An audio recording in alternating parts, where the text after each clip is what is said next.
тимийн овогтой бадарч ахтайгаа ярилцлага хийгээ сууж ийн гэж ерөөсө бодсонгүй. Ийм л юм ярих юм бол би ярихгүй.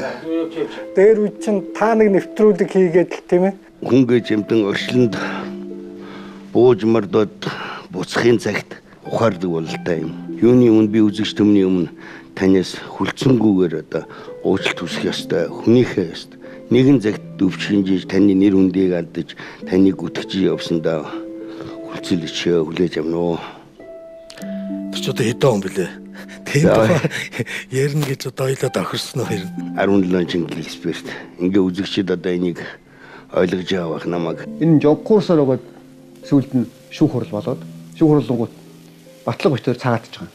Яг л ямар ч холбоотлоггүй, ямар ч утга учиргүй юм байгаа байхгүй юу? Эзэн Алдмаагийн Баттулга бишээ гэдгийг би сүүлд мэдсэн байхгүй юу? Ямар ч байсан 90 хүний хувьд би тантай ойлголцлаа гэж бодож байна.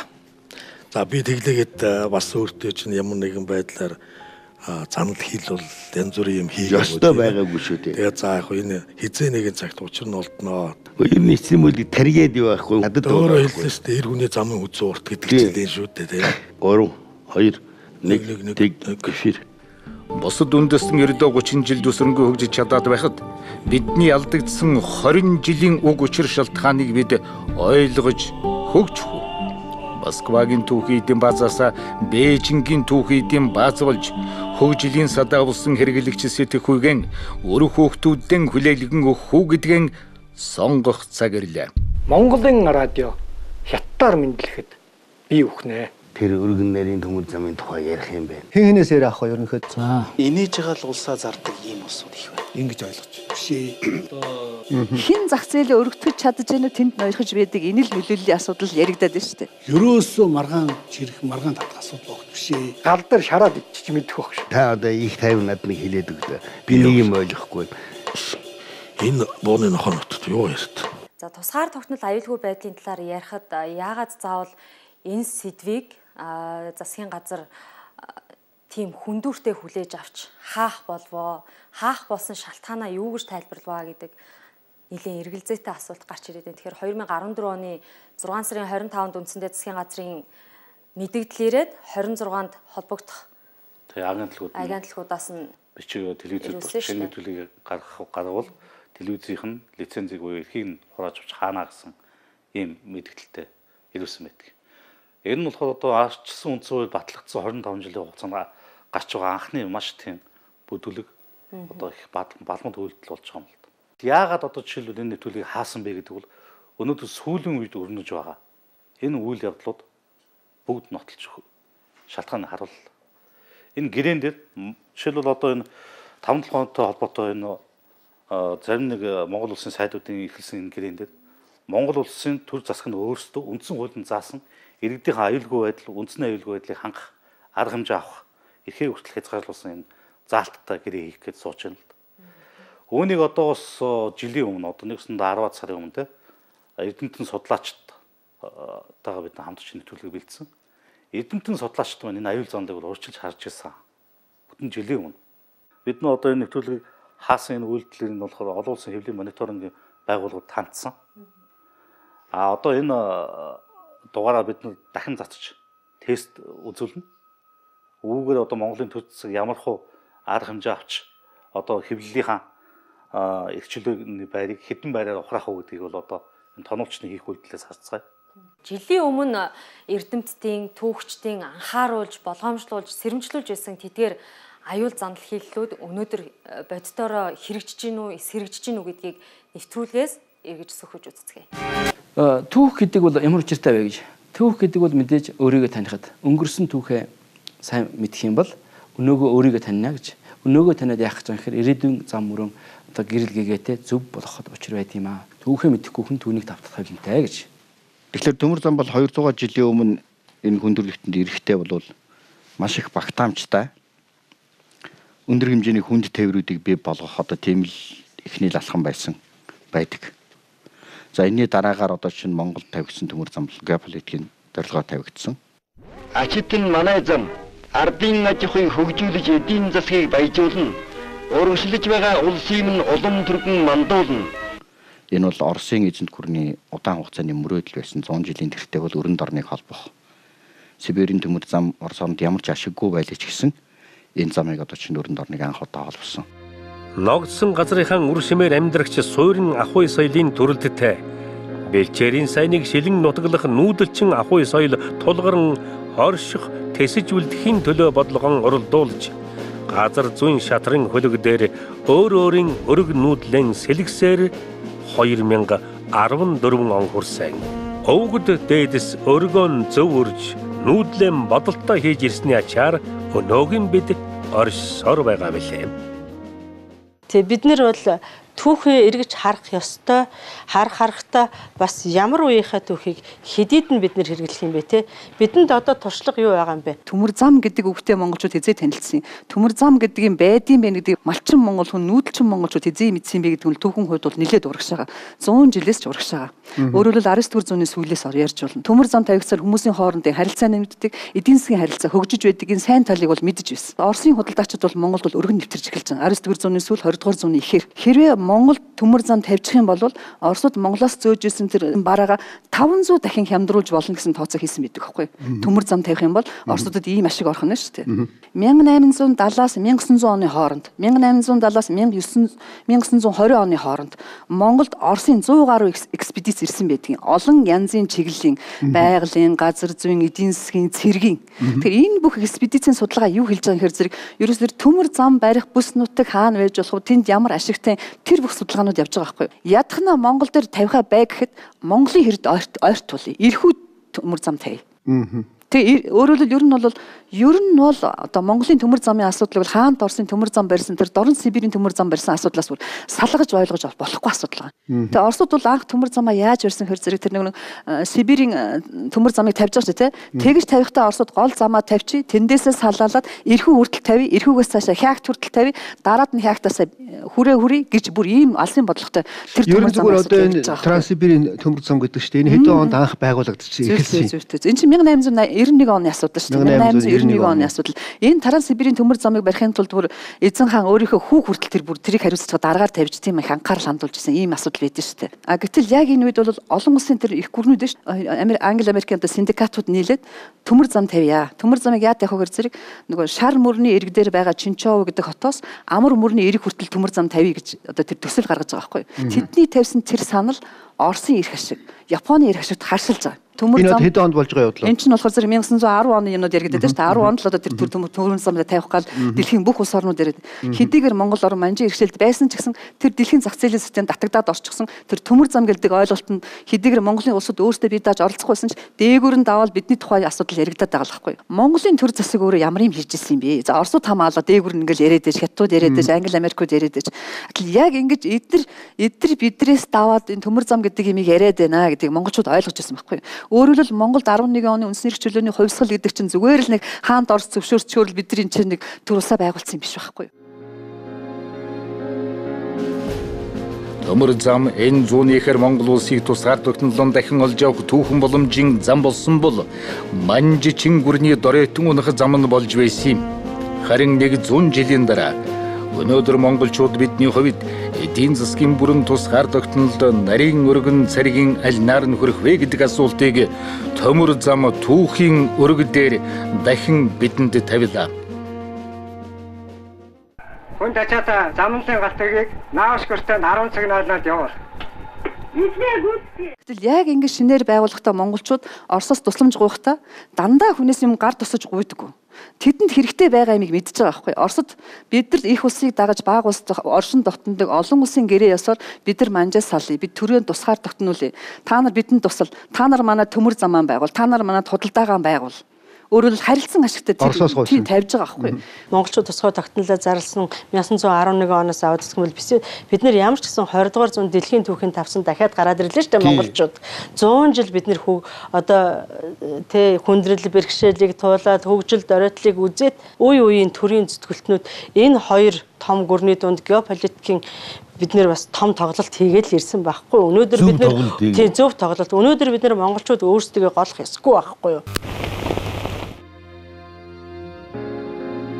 Манжичин улсын доройтлыг далимдуулан 1911 онд монголчууд тусгаар тогтнолон түүхүүлсэн үйл явдлыг дунд зэрэг улсын ерөнхийлөгч Ян Шика зэмлэн бүрүүшааж тусгаар тогтнолоос татгалзаж дундад иргэн улсын хрянд эргэн нэгдэхийг шаардсан захидал сануулгыг удаадаараа илгэн ятгсан ч хүссэн зүрэл удаан хүрч чадаагүй тул төмөр зам барих нэрийн дор Монголыг өөрийн болгох оролдлого хийж гэлээ.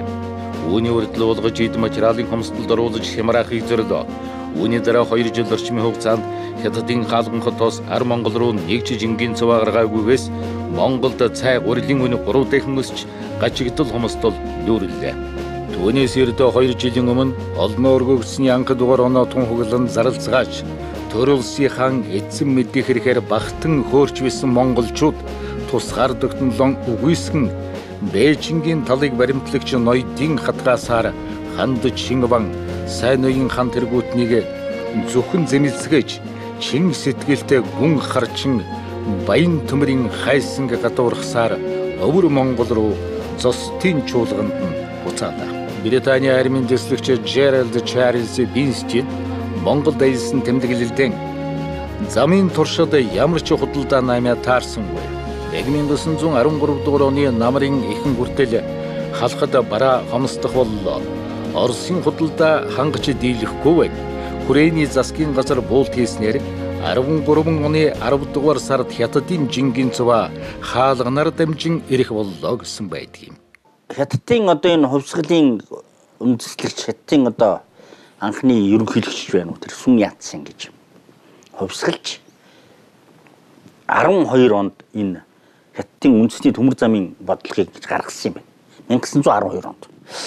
Тэр бодлого дотроо бол Монголыг мартаагүй. Хятадын анхны ерөнхийлөгч Сүн Яцен төмөр замыг амьдралын судастай зүйрлэн аавгаа Хятад орныг сэргэн босгох гол арга нь төмөр зам барих явдал мөн гэж тунхаглаад үүний тулд Хятад орны баруун хойд мужуу тэр дундаа Монголын үржил шимт өргөн удам газар нутагт 7 чиглэлийн төмөр замыг тавьж замын дагуу хумардын том бомбтуудыг түшгэлэн өмнөд Хятадын хүн амын нягтралыг басгах хөтөлбөрийг би санал болгож байна гэж хэлсэн байдгийг. Сүн Яцен тэр үндэстнийг хөгжүүлэх стратеги гэж тийм том ном бичсэн юм билээ. Тэн дээр төмөр замыг бол ингэж хэлсэн байгаа. Чи 3 ашиглалт хэлсэн байгаа. Нөөцийн гадагшаага зүүн.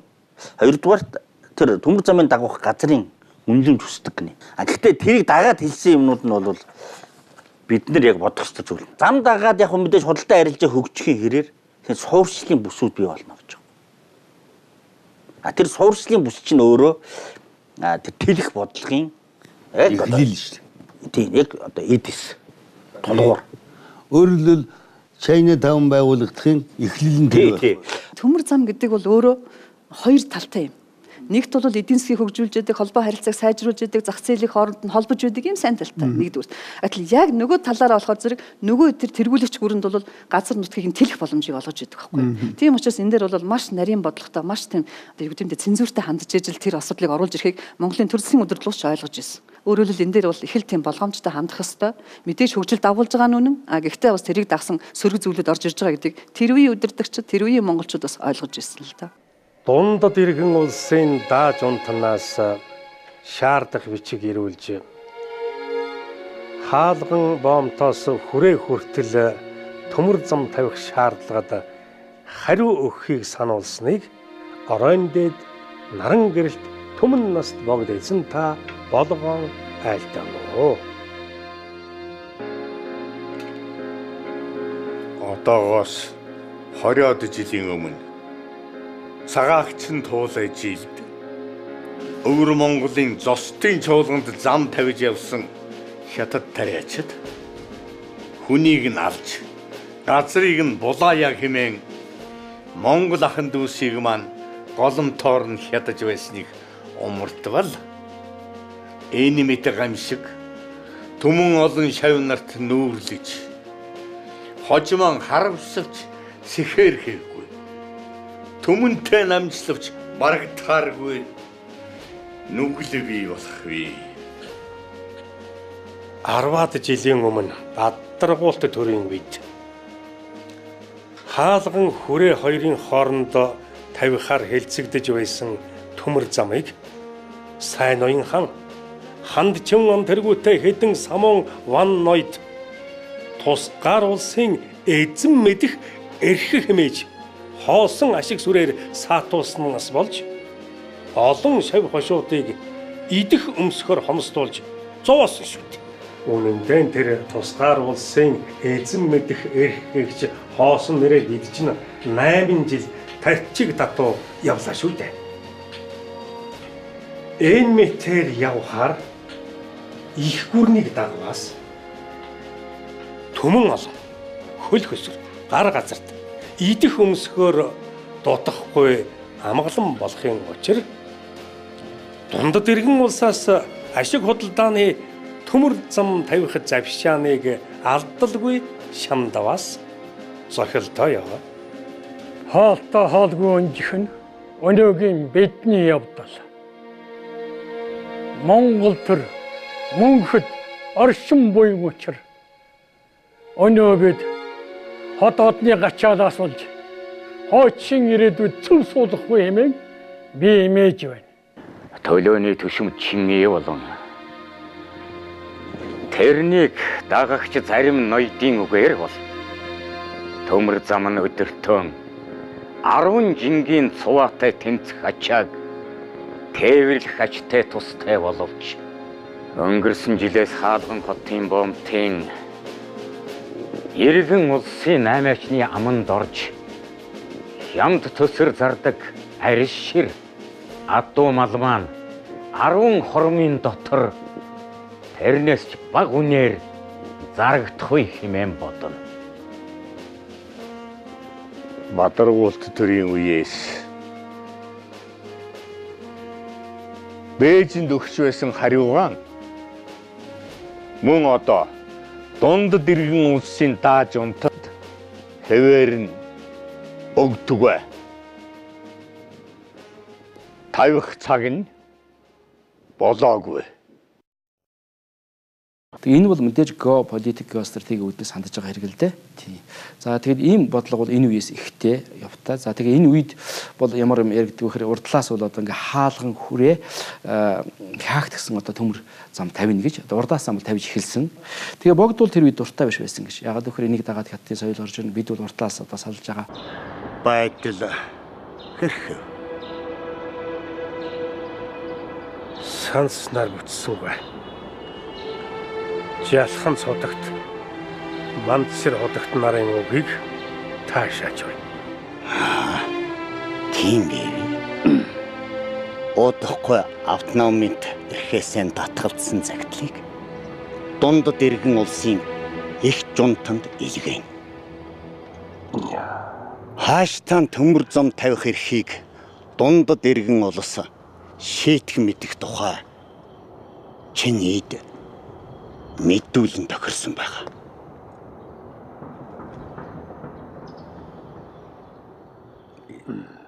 Өөрөөр хэлбэл одоо төмөр зам гэдэг чинь монголчууд ч ойлгож байдаг. Монголчуудад ч хэрэгтэй, эдэнд ч хэрэгтэй, энэ дундаас ашиг олох хэрэгтэй гэдгийг л ойлгож байгаа. Тэр ингэж явсаар байгаа тэгэл одоо хамгийн анхны төмөр зам бол бүр одоо анх яригдсан цагаас хойш 70-80 жилийн дараагаар л болж өрөөд шүү дээ, тийм биз дээ.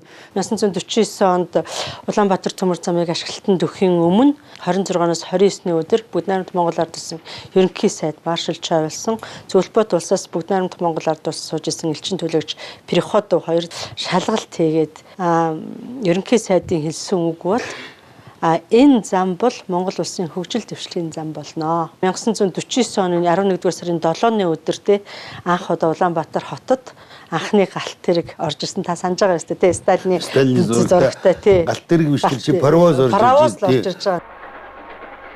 Энэ бол Бүгд найрамдах Монгол Ард улсын эдийн засаг, тээврийн хөгжилд эргэлт болсон үйл явдал байлаа. 47-оос 49 онд тавигдсан төмөр зам бол Монгол улсын эдийн засгийг бол шал өөр төвшөнд одоо хүртэл хүргэсэн тавигдсан цагаас нөгөө талдаа яагаад энийг тухайн үед байгуулахдаа нийгэмлэг гээд татвар төлгөө айлын эрх хөгжиг байгуулах болгосон тийм ээ 50-50-аар энэ чинь бол хувьцаанч одоо зарагдах хэрэггүй ингээд хийсэн энэ бол маш том одоо геополитикийн үед бол тэр үед бол маш зөв алхам яжсэн. Одоо 1949 оны 6 сарын 6-ны алдарт гэрээнээс хойш өнөөдрийг хүртэл 65 жил одоо энэ зэрэгээр Монголын ард түмэн өнөөдөр хөгжсөн. Төмөр зам гэдэг бол хуурай газрын хамгийн том геополитикийн дэд бүтцсэн.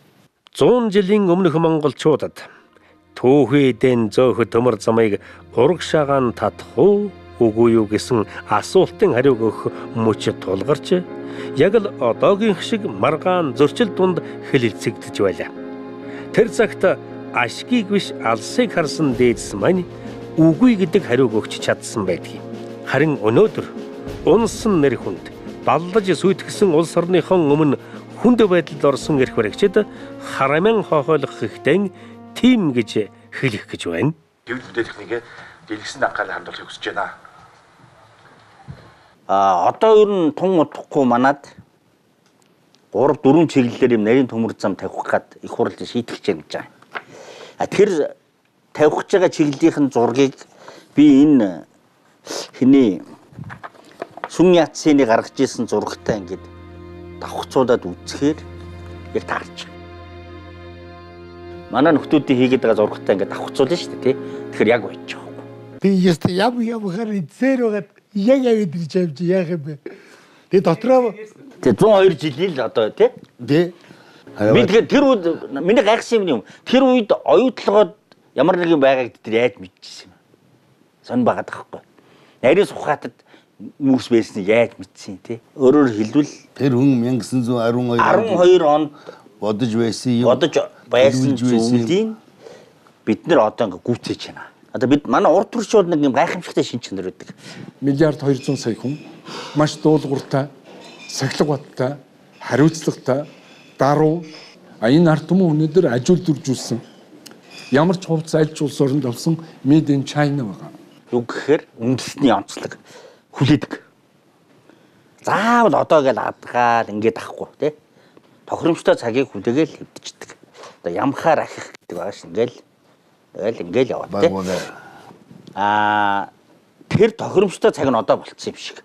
Өөрөөр хэлбэл 12 онд тэр гаргасан төмөр замын бодлогыг өнөөдөр манай Монголын төрийн түвшинд гүйцээж өгөхөөр ингийн тохиргоо явагдаж байна гэсэн. Тийм бодол төрсөн. Зүгээр Монгол хүн өөрөө энэ тусгаар тогтнол энэ бүх юм 1-2-3 хүн юанаар хэмсэлж магадгүй. Тэр нарийн зэргээр нь тавиад хэмжээний нөөцийг богино хугацаанд экспортлох ийм асуудал ярмаар байна. Тэр асуудал нь хятадууд авч биднэрт өөрсөнд байна. Энийгээ бид анхаарах хэрэгтэй болж байгаа. Бид нэр өөрсдөө эрх чөлөөгөө тусгаар тогтнол үн цогцоогоо худалдаггүй байх хэрэгтэй. Нөгөө Хятадын одоо 1921 оны манай хаадууд чинь Данжаад нарт хамгийн юм өгсөн байсан шүү дээ. Ингээ өрийн бичгэн дарагдсан. Ямар цэргийн төмөр зам барьвал эдийн засгийн хувьд үр ашигтай, техникийн хувьд хамгийн боломжтой байж вэ гэдгийг шийддэг.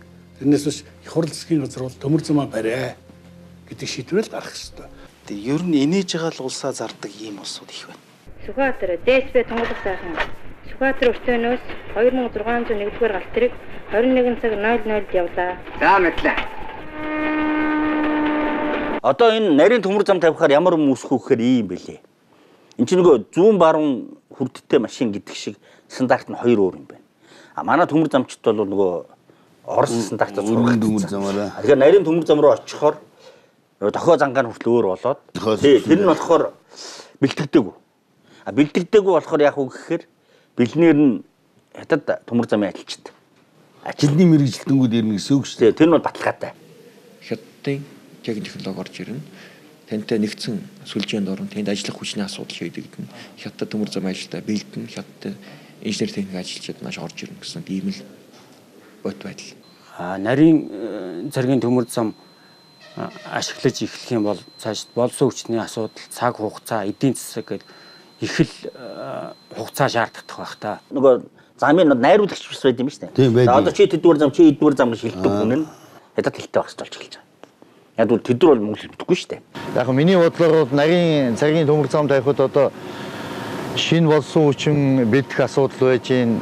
Нарийн цэрэг таарсан тийм замын тоног хөрөмжүүд дугуй мууч нарийн цэрэг таарсан тийм хөдөлгөөн шаардлагатай болно. Ер нь энэ нарийн цэрэгтэй байлгая гэдэг асуудал бол тун ойлгомжгүй байгаа. За ер нь бол нарийн цэрэгтэй төмөр зам байна гэдээ үзэх юм бол энэ ч одоо бүх байдал өөрчлөгдөнө гэж ойлгож байна. За замаасаа хэсүүлэл хөдөлгөөн зүтгүүр вагон, өртөө зөвлөг вагон депо, зүтгүүрийн депо энэ бүх зүйл өөрчлөгдөж дахиад шинээр зам барих гэдэг бол байж бошгүйгээр санаанд тогтмааргүй тийм их хөрөнгө оруулалт шаардах ажил байна гэж ойлгож байна.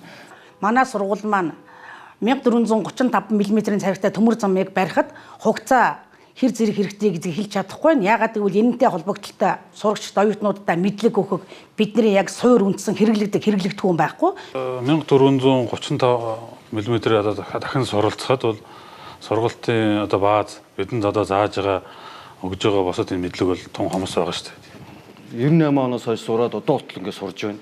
Гэтэл одоо сурж дуусаагүй байж дахиад сураа. Ахаа миний одоо сурсан юм байхгүй боллоо шүү. Хэрвээ тэгэх юм бол ахаад би дахиад 10 жил сурна гэсэн үг шүү дээ. Монгол улс дотроо л 1520 мм байх хэрэгтэй гэж үзэж байна. Төрөөс төмөр замын талаар баримтлах хүч гэж гаргачихлаа шүү дээ. Тэгээ энийг хэрэгжүүлэхгүй. Энэ бол би их бодож олжсон, олуулаа хэлэлцсэн, одоо хоёр намынхаа хойлол байсан. Ийм л одоо баримтч. Энэ баримтчгээр бол маш зөв тодорхойлсон байдаг байхгүй юу? Өргөн царийг нь одоо нэгдсэн сүлжээ байя, тийм. Одоо энэ Монгол улсын дотоодын сүлжээ. Энэ бол тусгаар улсын одоо бодлого байх хэрэгтэй. Энэ үнэхээр тусгаар улсын бодлого тавьсан бид нар бол өргөн царийг нэгдсэн сүлжээ бүгдээр нэгдсэн байна. А цаашаа гарч байгаа нь ямар байх вэ гэдгийг хэл давж байгаа нь ямар байх вэ гэдгийг тэр үедээ хэлцээ гэсэн. Хэлийн доторх бүх төмөр зам Монголын хөдлөх хөрөлдөөн байх хэрэгтэй. Энэ чинь зөвхөн нэг шороо болоод дээр нь төмөр тавих тухай асуудал биш. Энэ чинь дагаад Монголын газар нутгийн асуудал гарч ирнэ, нүүдэл суудлын асуудал гарч ирнэ. Энэ бүх талаас нь бодоход Монголын тал өөрөө дотоодын төмөр замынхаа эзэмшлэгийг бүрэн хаяусдаг эзэн байх тухай асуудал. Хэрвээ энэ зарчим алдагдаад ингээд гадны төмөр зам Монгол руу орж ирээд гадны үйлчилгээ тэрний хариуцдаг болох юм бол Монгол тэр хэмжээгээр өөрийнхөө нутаг дэвсгэр эзэмших чадвараа тэгээд бүрэн хохирно гэсэн үг л дээ. А урд зах зээл энэ баялагийг авахын тулд аль бол хамгийн дүтх замаар төмөр замын шүлжээг бий болгоно. Эргээд нарийн төмөр замын шүлжээ чинь Хятадын төмөр замын магистралын шүлжээ болоод эхэлнэ. Нэгэнт Хятадын эдийн засгийн тэр тээвэр логистикийн ерөнхий шүлжээнд ороод ирнэ гэдэг бол хэдийгээр хилэн Монголын нутагт байгаа ч гэсэн нөгөө талаараа нөлөөллийн эдийн засгийн бүсэнд бүрэн ороод ирнэ. Энэ утгаараа эргээд эн чинь нөгөө үндэсний аюулгүй байдал чинь нэвтрээд ороод ирчихэж байгаа байхгүй.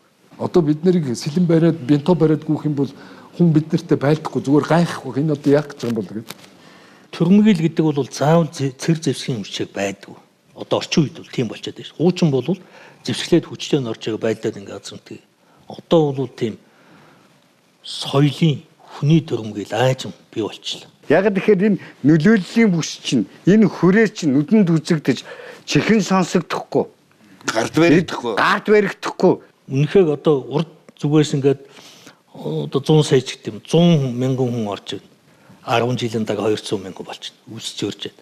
За одоо болоод тэгэл гар гал хөөхд бид нэг хүн гадуурхсан болно. Цаа дэрэг нь хүнээ хамгаалахыг орж. Энэ бол төрөмгөл яахгүй болно. Тэр зам дагаад яг мэдээж худалдаа арилжаа хөгжихийн хэрээр тэр суурьшлийн бүсүүд бий болно гэж байна. Тэр суурьшлийн бүс чинь өөрөө тэр тэлэх бодлогын хэлэл шүү дээ. Тийм яг одоо эдис. Кембриж их сургуулийн доктор профессор Ураад Эрдэнийн булгийн дүгнэлтэд тодхон бууж байна.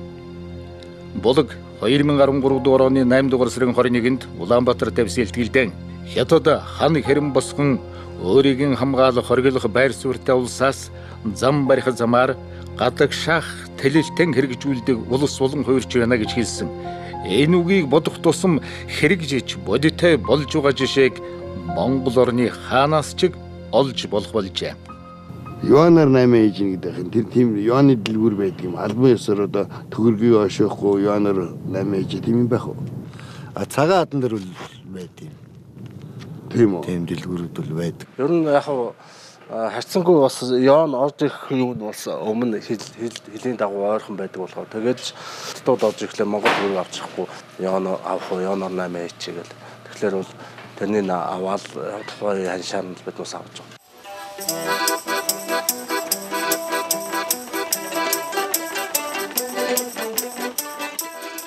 Хятадын одоогийн хамгийн сүүлийн үеийн бодлого бол эдийн засгийн ямар нэгэн боломж гарангууд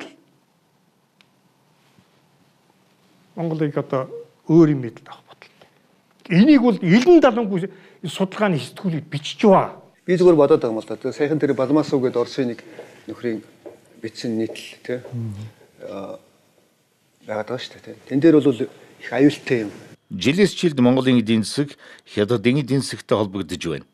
Саяхны хүртэл Монголын том үйлдвэрүүд Оросын хяналтанд байгаа гэж тооцож байсан бол жижиг болон дунд бизнесийг бараг бүхлээр нь хятадууд хянаж байна. Өнөөдөр хятадууд Бурятад яаж ороод ирсэн байна? Алс дорнодод яаж ороод ирсэн байна? Хавтгаа болцсон. 80 настай Орос эмээтэл 20 настай хятад залуу гэр бүл болоод Оросын иргэн болцсон. Ногоо тараа сууж шít хөдөө тосгоно. Тэр бүт ийм байл шүү дээ. Одоо хэрвээ яг энэ хурдаараа явах юм бол 10-аад жилийн дараагаар Оросын Сибирь хавийн одоо сонгуулийн насныхны 3/1 нь хятадтай ямар нэгэн байдлаар холбоотой хүмүүс болж ирсэн гэж. Тэгээд Орос Афганаас чи хэлж шít. Манай эрчүүд муухай арх уугаад ажил хийдгүү. Энэ хятад залуучууд чинь ажилсаг мөнгөтэй секстэй сайн интергээд эсвэл юм ялж шít тийм. Жил бүр хамгийн багадаа 10 жилийн турш тэдний 600 мянга орчим нь хөлөөрөө хойд зүгт зэлүүд нутагт амьдран сууршихаар нүүж байна. Тэд өөрсдийн цэргийн хуаран эмнэлгээ барих болно. Энийг л би хятад хэлбэрийн даяарчлал гэж хэлж байгаа юм. Улс төрийн шинжлэх ухааны Америкийн холбооны ерөнхийлөгчөөр ажиллаж байсан Самуэль Филиппес Хантингтон иргэншил хоорондын мөргөлдөөн шинжилгээдэн буй дэлхийн дэг журам хэмээх стратеги судалгааны бүтээлд эдийн засгийн хүчрхэгжиж цэрэг армийн зардлаа хэд дэхнэсгсэн хятад улс хэлийн маргаантай хөрш орнуудаас Вьетнам, Японы усан хэлийн бүсэд бүрэн хяналтан тогтоох болсноо зарласнаар мөргөлдөөн эхэлнэ. Улмаар шатлан өргөжиж Дорнотва Төв Сибирт үе олон хятад зуршигчд илгэн хятадын хараат байдлыг эсэргүүцсэн бодлого Монголд дэгдэн. Орос хохирлыг багасгахын тулд Монголын өмнөд хэсгийг хятадын бүрэн хяналтанд хамруулах тохироо хийнэ гэж 1996 онд одоогоос 18 жилийн өмнө бичиж байжээ. Бодит байдал ямар байгааг та бүхэн тунгаан харцгаана. Хятадууд Монгол руу довтлохтой тулах юм бол тэр нарийн цэргийн төмөр замтаа замгүй орж ирнэ. Дэлхийн дайн ямар нэгэн хоёр улсын хооронд дайн болоход төмөр зам, банк холбоог нь эзэлдэг. Энийгээ эзлүүлэхгүй тэгдэг та мэднэ тийм ээ. Энийгээ эзлүүлэхгүй гэж хамгаалдаг, тулалддаг, үхдэг, үргэлддэг. Өнөөдөр манайх зүгээр л өгж байгаа байхгүй. Тэгвэл тэгээд одоо өргөн цэргийн төмөр замаар Оросууд манаараа халдан довтлохгүй гэсэн баталгаа. Оросынхоо бодлогоор түүгээ харалта. Орос газар нутгээ томсох бодлоготой биш хүн аманд цөөхөн Сибирь нь эзэнгүй болж байгаа. Бас хятадтай аюулаас айж байгаа болсон. Бид нар 70 жил явхад эрлий зулаагүй Оростой. Тийм эрлий зулаагүй. Бид нар бол хятадтай эрлий зулахад асар амарх. Адилхан хар нүдтэй, хар үстэй. Тэгэхээр би боддгийг зөвхөн Монгол эмэгтэйчүүд маань битээ Аз нөхөр ав. Аз нөхөр авал Монголоо л авсан.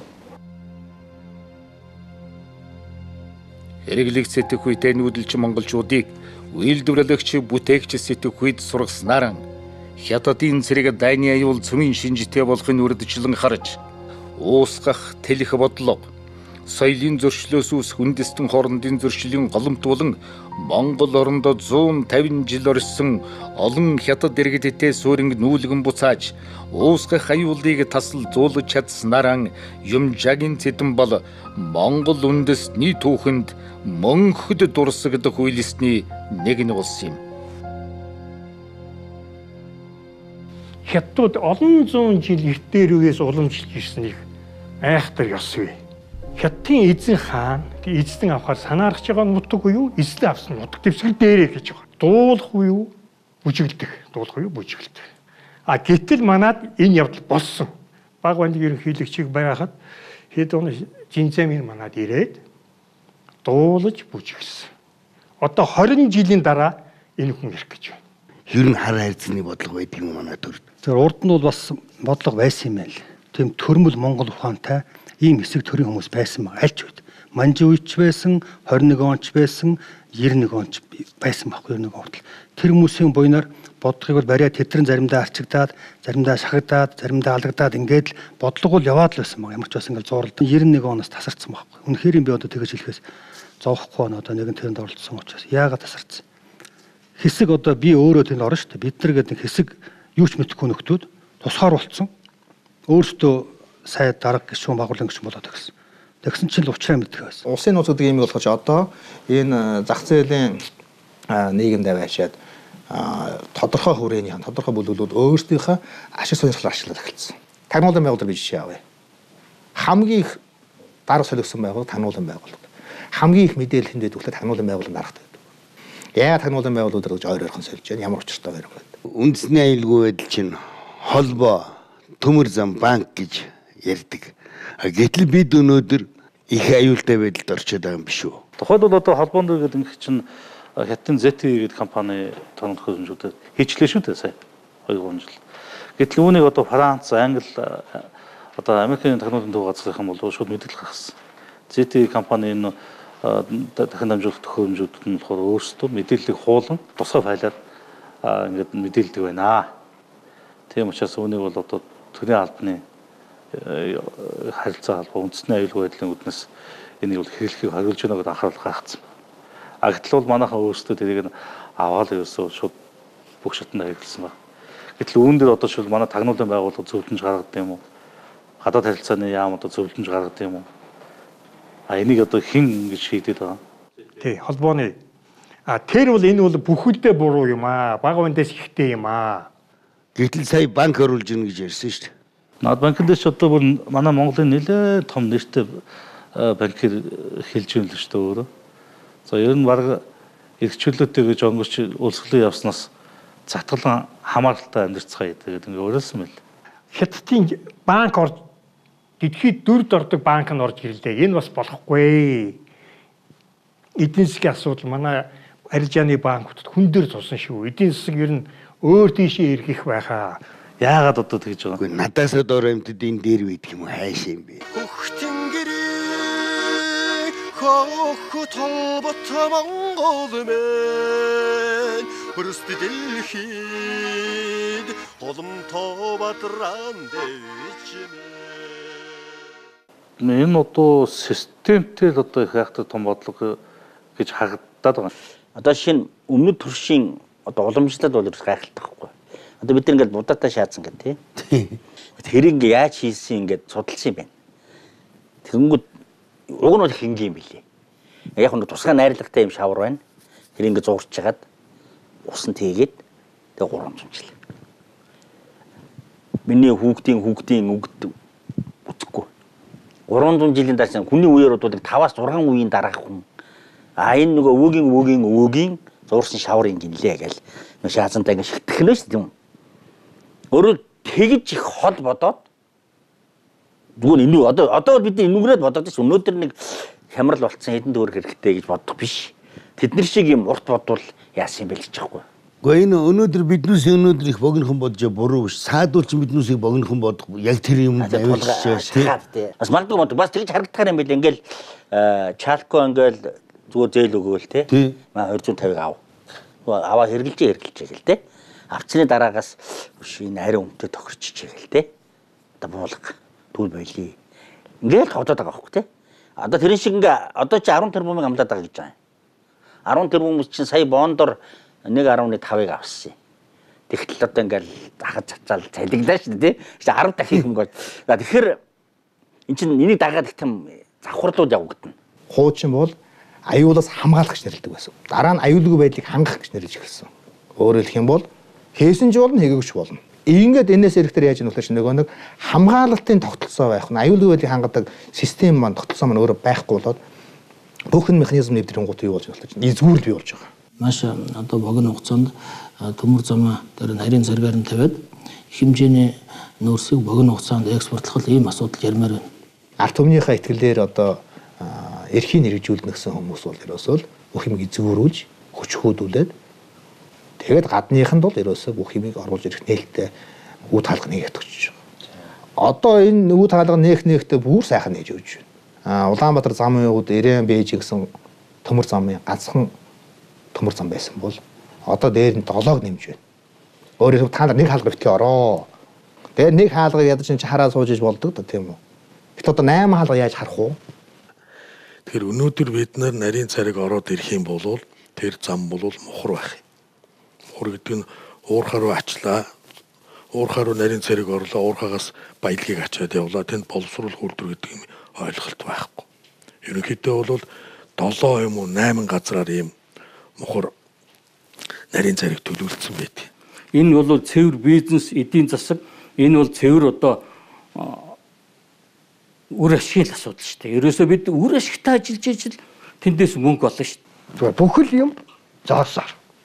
Өнөөдөр л болж байвал маргааш хамаагүй гэсэн байдалтайгаар эх орны тэр хувь заяагийн асуудлыг шийдэх гэдэг байгаа нэг харамсалтай байна. Монгол бол одоо бүх ордуудаа ингээд нарийн төмөр замаар маш хурдтай түүхийгээр нь зөөгөөд хятадын эдийн засгийн нэг хэрэгцээн дээр ингээд аваачаад хасгачих гэж байна л да. Ингэж Монголыг ингэж зүгээр Монголын баялагийг гоожуур шиг зүгээр карант нээж байгаа юм шиг ингэж гоожуулж болохгүй.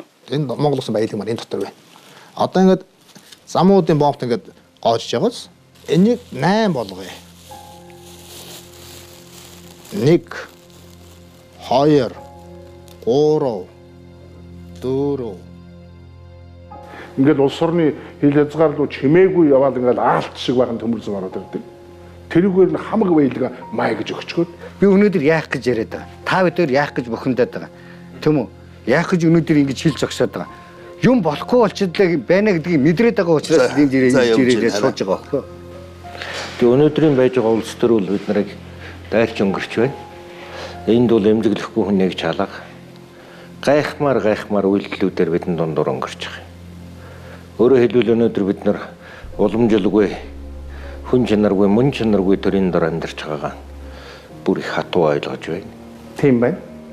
Тэгээд босоо бичгшгэн Монгол хүн болгон сэтгэлгээний босоо тэнглэхтэй байж улс орны үндэсний эрх шиг тусгаар тогтнолыг хамгаалах цаг бол болцсон юм байна л гэж би бодож байна. Тэгээд тэр 8 зүйл 8 бомбын 7 зөвхөн энэ баялагийг зөөхөд зориулагдсан зам бүгд хаалгаж болно. Баялаг нэг тусаагаар авчлаа. Ямар шаналдгүй. Яагаад гэвэл энэ дээр Монголд хяналт тавих тогтолцоо байхгүй, боловсрол хүчин байхгүй, дэд үтсэн байхгүй, тэр байтугай төрийн бодлого нь байхгүй. Энэ зүгээр нүүрс зарах гэж байгаа хүмүүсүүдийн сонирхол яваад байгаа болохоос төмөр замын бодлого, тээврийн бодлого. За тэгээд дээр нь хэлэх юм бол Монгол улсын үндэсний одоо аюулгүй байдал, дээрээс нь үндсэн одоо тусгаар улсын аюулгүй байдал, тусгаар улсын бодлого гэж юм байхгүй. Ийм л одоо юм болоод байгаа. Нарийн цэрэг хааш орж ирсэн шилжүүлд ажилт болно. Нутгийн гүн рүү орж ирэх тусмаа тэнд хятадууд одоо мөө тэр царгийг хүлээж авах гал тэрний одоо бичвэрт хүлээж авах хятадууд ирж ажиллах хэрэгтэй байдаг. Бүр нааш авчирч тусмаа тэгнэ шүү дээ. Үндэстэн оршин тогтнох тэр зүйлд ямар нэгэн сөрөг нөлөө бий битгий болчихсоо гэсэн үгээс магадгүй өнөөдөр эдийн засгийн хувьд ашигтай байж болно тийм ээ. Аливаа шийдвэр гаргахад мөнгөний хувьд илүү их ашигтай байж болно. Мөнгөний хувьд Монгол үндэстэн мөнхөд оршин тогтох тэр хувилбар нь юу юм бэ гэдгийг харж л хийгдэх ёстой болохоос биш 100 жил 200 жилийн дараа үндэстэн мөнх аюул орчих аюул байгаа. Монголын хилээр одоо хилийг өмнөд одоо нутгаар нь 8 одоо чиглэлээр одоо төмөр замын нарийн төмөр зам тавина гэдэг асуудал бол энэ байж болохгүй асуудал. Энийг дагсан дүр зураг, энийг дагсан үр дагаврыг хариуцах хэн үлээх. Өнөөдрийн засгийн газар, өнөөдрийн парламентанд шийдвэр гаргаад энэ буруу шийдвэрийн хариуцлагыг бид үүрэх болж байна тийм. Би бол энэ эсрэг байр суурьтай байна. Төр улсын тусгаар тогтнол гэдэг бол төмөр замаас эхэлнэ. Манай төрд бол ой санамж алгаа. 4 жилийн ой санамжтай байна уу юу? Ерөөсөө энэ урдаас орж иж байгаа 8 чиглэлийн төмөр замууд ч юм бол хятад 10 жил өмнө тавигдсан асуудал шүү дээ. Яагаад хятадын төр монголчууд энэ нарийн царгаар тавина гэж мэдээд 8 чиглэлээр нарийн цараг тавьчихж байгаа. Амдаа тавьчихж шүү дээ. Оройдж байгаа яагаад гэвэл шашаатанда нарийн цариг шийдэх шиг боллоо шүү дээ. Ялан хожмын өдөр эдлэх болно л гэж хэлмээр байна. За, болий. Болчлаа. Энэ бүх хугацааны туршид монголчууд хэдэн үеэрэн урсах цагт нь цусаан асгаруулж, золиослох цагт нь амьдралаа нь золиосолж, хоёр их хайчны дундаас арга ухаан сөвлөн байж 1961 онд олон улсад баталгаажуулсан 50 жилийн настай тусгаар тогтнолын маань энэ засгийн сайд Нямживын Батбаярын санаачлагаар Норвегийн Алтан хуйг тэргүүтээ засгийн газар 2014 оны 4-р сарын түүхийдийн нарийн цэргийг дэмжсэн тогтоолоор үгүйсгэн 10 хар унлын замыг нээлээ. Одоогоор засгийн газрыг баримталж байгаа бодлого бол ер нь Монголын хөлийг дайрцсан газараараа сэтэл ялгаад өгсний юм зөөх юм асуудал. Монголын өөрийн эдийн засгийн хэрэгцээ, амьдралын шаардлага нь ер нь бүх баялгаа нэг зэрэг нэгэд олцоотой бүхнийг гадагшин зөөхөх асуудал биш шүү дээ. Тэгэхээр төмөр замын бодлогыг бол одоогийн энэ засгийн газрын хөнгөн хумгаа оруулж ирээд хүү хаа гэж шийдчих гээд байгаа маягаар явах юм бол бид нэр аюулгүй байдлаа алдаа туснаа. Гэхдээ энэ бодлогыг оруулж ирснээр нь батлаад гаргана гэсэн үг бас биш шүү дээ. Хүн болгон өөрийн гэсэн бодолтой. 12 оноос хойш Хятадын төмөр замын бодлого ингээд гоё дистаралт явагдсан. Би эдгэргүй шүтэж байна. Эдгээр бодлоготой энэ яг тусгаар улсынхаа хэрэглийг гаргаж байна. Тэгвэл бид нар адилхан л байх хэрэгтэй.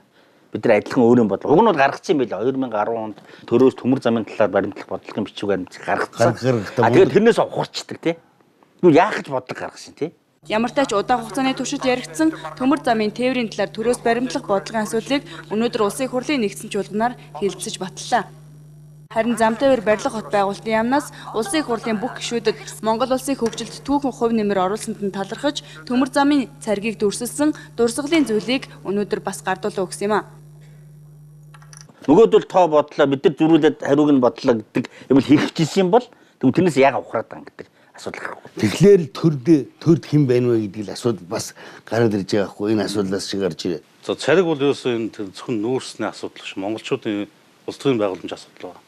Энэ нам дамсан нэг цөөн хэдэн гэр бүл альч намд байна. А төрийн хүчээр бусдын бизнесийг булааж аваад өөрсдөө томрлоо. Томорчлоо.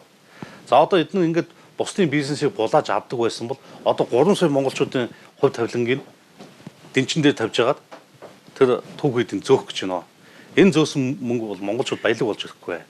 Энэ цөөхөн хэдэн гэр бүлийг л дахиад Монголын улс төрд 30-40 жил байх санхүүжилт нь болох юм аа. Их төвчхнөр ойлгвол хууль боловсруулагчд маань зөвхөн өөрсдөндөө хууль тогтоол шийдвэрийг гаргаж ийн гэсэн үг. Өөрсдөндөө шинэ өөрсдийн санхүүжүүлдэг эцэдтэй тааруулж. Улс төр бизнес хоёрыг салгахгүй бол энэ яриа мөнгөд байна. Бизнесүүд маань улс төр дэрж нөгөө төсвийн мөнгөн дээр бизнес хийдэг тийм л юм бол. Эзэдийн нэрлж чадах уу? Эзэдийн нэрлж чаднаа.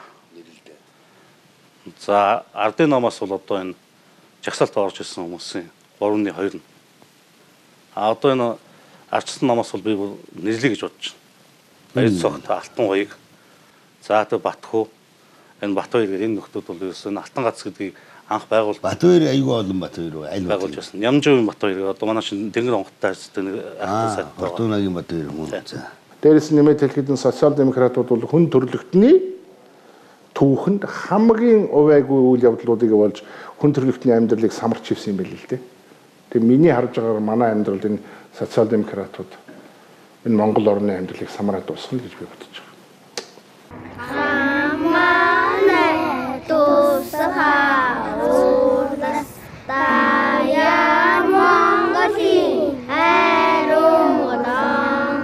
Тэр нарийн төмөр зам гээд 3-4 чиглэлээр тавиад тэрийг болохоор яг нөгөө сая чинь нэг 20 тэрбум тонн үүсчихлүү ингээд нэг 20 жил зөөн гэдэг нэг юм гэрээц байгаа ш. Тэгэхээр тэрийг хэрэгжүүлэх оператор компани Шинхua юм бэл. Шинхua болохоор юу гэж хэлсэн гэхээр бид нар нөгөө 20 жил танаа төмөр замаар ашиглах төлбөр эхлээд өгчих гэхгүй. Чухал амттаа сонсогдож байгаа шүү дээ.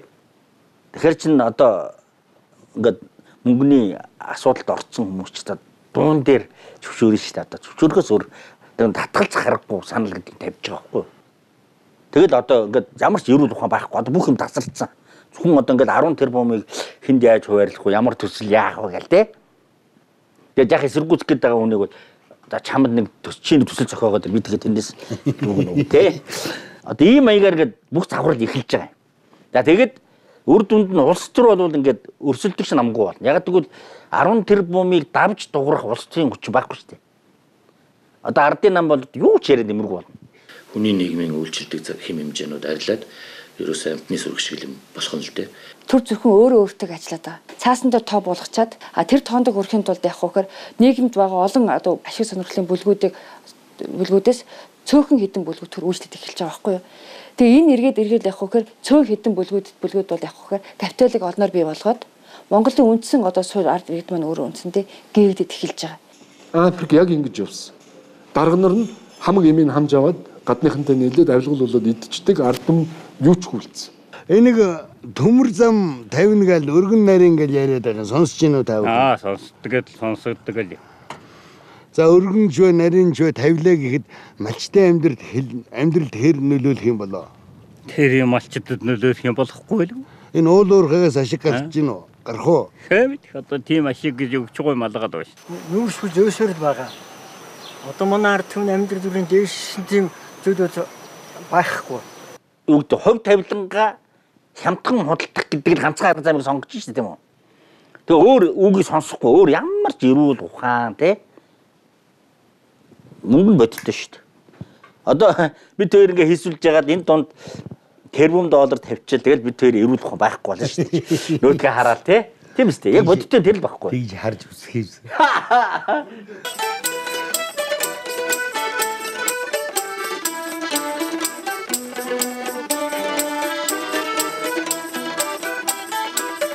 Би төрд гарч ирсэн учраас энэ боломжоо би дээцэгт нь өөртөө л ашиглая. Өөрөө л яаж одоо шаналж, яаж одоо зовж үзэх нь тэдний асуудал. Миний карманд л хичнээн хэмжээний мөнгө орж иж лээвэл гэж зөвхөн өөртөө төрөвч хараад байгаа. Ядуу хүмүүсийн бодлоо. Энэ бол яг хүүхээр гинт байж гэсэн хүмүүсийн бодол. Тэгэхээр энийг бол бид нэр зэгцлэхгүй бол яг ийм улс төрчилж явагдаад байх бол манай эдийн засагч тэлэхгүй, улс оронч хөгжихгүй. Хүн зөвхөн өөрийнхөө төлөө явах юм бол яаж хөгжих вэ? Хүн ардын төлөө явна гэх юм бол манайхад агуу ард хүмүүстэй дараа босно. Бас чадна. Тэгээ энэ эргээд нийгэмд бол хит баян хит ядуу гэсэн хоёр төдийг би босгоод нийгэм докторгүй байдлыг бий болгоод ирэхээр нийгэм өнөөдрийн байдлаар циклээр ингэж ороод ирж байгаа. Тэгэхээр хятад руу заавал нарийн цэрэг тавьж хятадтай заавал шууд холбогдно гэдэг ухаан өөрөө бол зөвхөн эдийн засгийн ашигын ухаан болохоос биш тусгай төгөлөө ухаан байхгүй байна. Эдийн засгийн гэж тайлбарлаж зүтгүүлж байгаа юм л да. Өнөөдөр зөвхөн эдийн засгийг сайжруулна гэж урагш нь бүх төмөр замаа тавиад тэрүүгээрээ Монголын баялагын урсгалыг бий болгоод ингээд эдийн засгийг аварчих юм бодоод үгүй бид нар бол энэ дотоод нөөц суулцсан асар их нөөц суулцсан байгаа. Бид өнөөдөр энэ төмөр замтай холбоотой асуудал дээр бол миний хувь хүнийхээ бодлоор бол маш эмзэг байдалтай хүлээж авч байгаа. Тэр нүүрсээ зараа танаа заруулахгүй гээгүү. Та нар зарж болно. Өргөн царгаад аваачаа зарчгаа. Үгүй ээ. 3 долларын зүрх одоо гараад байна. Заавал нарийн царийн тавина гэдэг. Нарийн төмөр замыг ингээ шилжүүлэхээр 3 доллар гэдэг юм яриад байгаа шүү дээ. Захын инженер хэлж ийлээ. Өнөөдөр үгүй бид нар нарийныг тавилаа гээд тэр проблем шийдэхгүй гэж хэлээ. Хятадын гайлын хуулиар эрентгийнээр харж болдгоо бараг заавал асгад юм бэл. Бид нар өргөнөөр аваачаад очсон ч асгана. Нарийнаар аваачаад очсон ч асах байхгүй. Тэр 3 доллар гардгаал гарах юм бэл. Тэгэхээр бид нар нөгөө 3 доллар хэмнэх гэж байгаа дүр үзүүлдэг нь би зүгээр энэ юугаа гаднаас хүний бодлогоор яваад байгаагаа халахж байгаа тий. Үгүй би чиний 3 доллар хэмнэх гээд байна гэж хэлж шүү дээ. Тэгэхээр бид нар хуурдах юм байна л да тийм үү. Хөрхий 3 доллар хэмнэх гээд байгаа юм байна лээ тий. Тэгэхээр зөвхөн нүүрсний тэр 3 долларын ашигын төлөө ингэж хүмүүсийн толгой эргүүлсэнийг хэдэн төгрөг аваа яваад ч болохгүй л дээ. Энд чинь би 20 30 жилийн дараах асуудлыг ярьж байна. Аюултай байдал төрүүл хэн хариуцах юм бэ? Биднийг буруу үйлдэл хийж байгааг та юугаар нотлоод байгаа? Үгүй сайд чи ярьлаа. Энэ хүн өөрийнхөө шүү дээ. Би өөрийнхөө энэ хүн юу гэж ярьж болж энэ хэний төлөөлөл байж болно шүү дээ. Би тэрийг үгүйсэний төлөөлөл. Би бол аж ахуйн байгууллага бизнесүүдийн өмнөөс л ярьж байгаа. Яг үнэндээ. Нарийн царай тавих гэдэг хүмүүс чинь бүгд ашиг сонирхлын зөрчилтэй. За зүтгүүлж байгаа хүнийг одоо батгүй. Ямар төмөр замаар барих бол ёстой хүмүүсийн ярьдаг нь 33 дахь асуудал байхгүй юу? Өөрөө ухаан хотод хувь эзэмшдэг. За Сүвбат болд байна. Сүвбат бол зарсан нэрээр нууц нэрээр хувь эзэмшиж байгаа. За дээр нь одоо энэ нямдарж байгаа байна. Нямдарж байгаа нэг бас идэвхтэй дэмжиж байгаа. Одоо таны бүгд баталгаатай юм ярьж байгаа юм сте. Бүгд баталгаатай. Бүгд баталгаатай.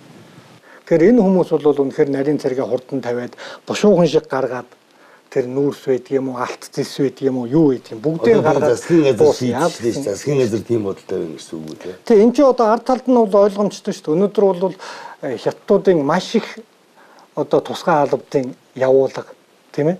Ард талд нь тагин чагнж элдв юм болж байгаад бүх юмуудыг ингэж зориут зохион байгуулалтаагаар хийж ингэж явж байгаа байхгүй юу. Одоо нямдурж сайдын хилээд байдаг шиг тэр бол одоо ингээд одоо хойш нь чангаалаа тийм ээ. Одоо нэг хүн удаашруулж байна. Монгол улс асар түргэн хятадын мэдлэлд очих байсан юмыг удаашрууллаа гэж ингээл яриад байгаа шүү дээ. Очигээд байгаа юм нямдэрсэд. Нямдурж сайд бол ард талынхын бодлого бол ойлгомжтой байгаа шүү дээ. Бушуухан ухаж аваад энэ хэдэн тэнэг монголчуудыг амар нь гартал мантууж ихж өгөөл тий бүгдээ татгалан байна гэж хэлүүлээл тэгээд ард талд нь байгалийн баялагийг нь ухаж аваад сууж ахал зорилго л байгаа шүү дээ. Энэ хүмүүс өөрөө ачиж байхгүй хүмүүс юм уу? Үр сад нь үлдэн үзлээ галсан. Үр сад нь гадагшаа гараад зүхтаагаад явчих байлгүй. Тэгээд мань мэт нь одоо Орос хятад хоёрын хооронд автомат бариад буудалцаад үлдэнэ гэж хятадуудтайгаа. Эднэр бол гадагшаа бүх мөнгөө хийгээд гадагшаа аль хэдийн сургууль сурлаа. Гадаад нөхөртэй боллоо, гадаад авгаа авлаа гэж бүгд гараа явчих шүү дээ. Тэрэнд бол ерөөсөө санаа зовох асуудал бол тэдний хувьд бол санаа зовох юм байхгүй тий. Та нар зовх нэ.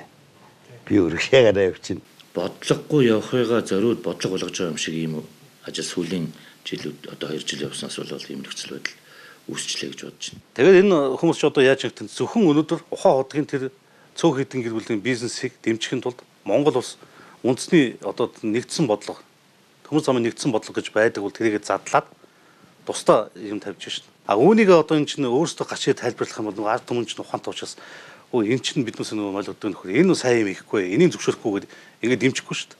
Тэгэхээр энийг одоо хийдэг бол тодорхой тийм нийгэмд одоо сурталчилдаг тийм хөлсний судлаач бодлоод авсан. Яг нарийн ярил дэлхий дээр ерөөсөө нарийн цариг л байдаг байхгүй юу? Яг нариндаа бол бидний нэрлээд байгаа нарийн төмөр зам чинь дэлхийн стандарт байхгүй юу? Ганцхан хаттын эрх ашиг биш шүү дээ. Хятадтай л холбож яриад байгаа болохоос биш. Нэгдсэн үндэсний байгууллагаас 2014 оны нийтлсэн Транс Азийн төмөр замын сүлжээний зураг байдаг байхгүй. Тэнд тусахнаас нь аваад үзсэн бол 1435 мм-ийн царигтай хятад улсыг тойрсон тийм ээ. 14 одоо 19 орн одоо өөр царигтай байдаг. Жишээлбэл одоо Мьянмар, одоо Тайланд, Камбож, Бангладеш, Вьетнам гэсэн улсууд бол одоо 1000 мм-ийн царигтай.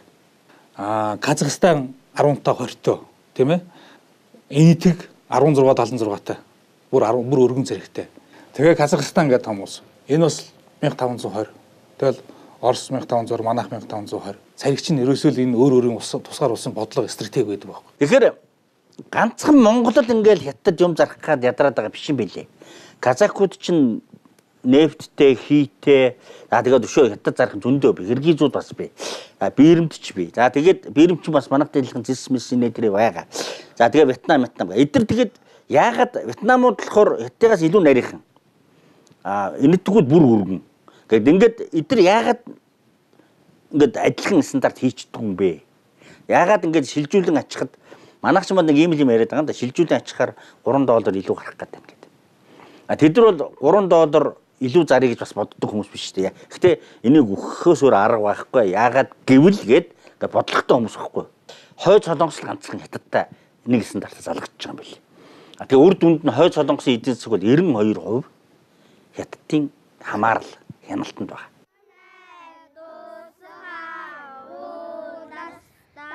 Тов тодорхой хэлбэл нарийн гэдэг нь мөнхөд түүхийд зөөх цариг. Өргөн гэдэг нь боловсруулах үйлдвэржилтэнд хүргэх цариг. Хөгжилд аль нар нь хүрэх тухай маргааныг цөөн хідэн зоосны ашиг гадны сонирхлоор хөтлөх ятгалгууд бодижиж бидний хүүхдүүдийн бас тэдний хүүхдүүдийн цаашлбал Монгол үндэсний оршин байх ирээдүйг хорлож мэрж эхэлсэн тул эрх баригчдын биднээс нуугаад байгаа 8 оны үнэн мөнийг ойлгох тэмцэх цаг иржээ. Түүхийн эд байх тусмаа үнэн баг худалдан авахч баг гэж яахгүй. Одоо та бүдээрт одоо ингээд баахан олсны ургамал авчирч урд хайчаал те. За наадахаар өмд хийгээд өмсгөл бид ярьж чадахгүй. Чадахгүй. Хийдэн жинс авах юм бол тий. Яаж ийгээд авах? Түүхийн байх тусмаа хямдхан. Тэрийг сүрч чадахгүй юм бол төр ус гэж байгаад яхаа л гэж яахгүй. Бид нарийн цэргийн асуудлуудыг шууд одоо уур хайнууд руу ингээд түүхийд борлуулах цэгэр үн аваачаад явуучих юм болвол боловсруулах үйлдвэр нөгөө үйлдвэржилтийн бодлого эднэр гэдэг чинь байхгүй болчихно. Эртээр тэр телевизээр ярьж байгаа усуудыг би харсан. Баахан одоо жишээ нь яг энэ нүүрсний аж үйлдвэрийн талын одоо гол мэрэгчлэтнүүд болтой хүмүүс ярьж ил. Тэгээ тэр хүмүүс юу гэж ярьж байгааг үхэхээр зэрэг 5 толгоогоос зүүн цэгэл рүү чиглэсэн одоо жишээ нь урт шугамын одоо жишээ нь төлөвлөлт гаргасан. Энэ бол ямар ч ашиггүй. Ажуухан талаар нь цоолоод гоожуулаад мөнгө авчих ёстой байтал яагаад тэр сайн шинд руу явуулаад цаашинд бичигдтэйгээд ирэн цав руу явуулаад байгаа юм бэ гэж. Энэ бол ерөөсөө тийм эдийн засгийн хувьд, геополитикийн хувьд, улс төрийн хувьд ерөөсөө нийгмийн хувьд гэсэн оновчтой биш бодлого. Ягаад гэхээр энэ бол жахан настай улсууд харагдаж илээ. Гэхдээ тэр гений ярьж байгаа хэрэг. Монгол бол дотооддоо одоо жишээ нь нэмэн үрдэг буюу баяжуулалт хийх үйлдвэрүүд тэрэн дээрээ саадах, тэнд нь үрдэх нь эргэж явах тийм одоо өөрийн сүлжээтэй байх хэрэгтэй. Ингэжээж бусдаас хамааралгүй болно. Уг нь бол яг би Батбарлах сайдын санааг бол юу гэж хараад байгаа гэхээр эхлээд нөгөө аж үйлдвэрийн зохицолбор гэж юм руугаа түүхийдээ аваачаад тэндээ ингээд юм хийдэг болоо. Хамаагүй хүн муулжиг л дээ, яасан болохын нүсийг тгий шатаадгүй энэ төр гал. Ми заах хүн зөндөө гарна. Тэгтээ ингэж яагаад нэг юм сурна. Тэрний дараагаар бол энэ түүхийн эд зөөгчин бол 2 3 дугаар асуудал байна. Ер нь бол 2010 онд бид нар төмөр замын бодлогыг батлуулахдаа маш их хэмжээний судалгаа одоо мэдээж маш олон хэлэлцүүлгүүд явагдсан, одоо судалсан барьсан, 2 хөрштөөгөө уулзсан дэлхийн одоо төмөр замын бодлого тийм ээ, далай гарцтай орны төмөр замын бодлого, газрын баялагтай орны төмөр замын бодлого. За манайх шиг 2 гүрний дунд байгаа улс яад ингээд эн чинь бол маш олон хүний хэлэлцүүлэг явсаар байгаад 2010 онд би хурлаар оруулж хэлэлцүүлээд байнгын ороор хэлэлцүүлсэн. За 10 оны төмөр замын бодлого бол бид нар яасан. За говийн бүсүүд олдсон энэ аймаг болгонд байгаа баялагуудыг ерөөсөө энэ жишээ нь одоо энэ Говьалтай аймаг, Говьалтай цээлс маш хэмжээний төмрийн өдөр байдаг. Энэ төмрийн өдөр.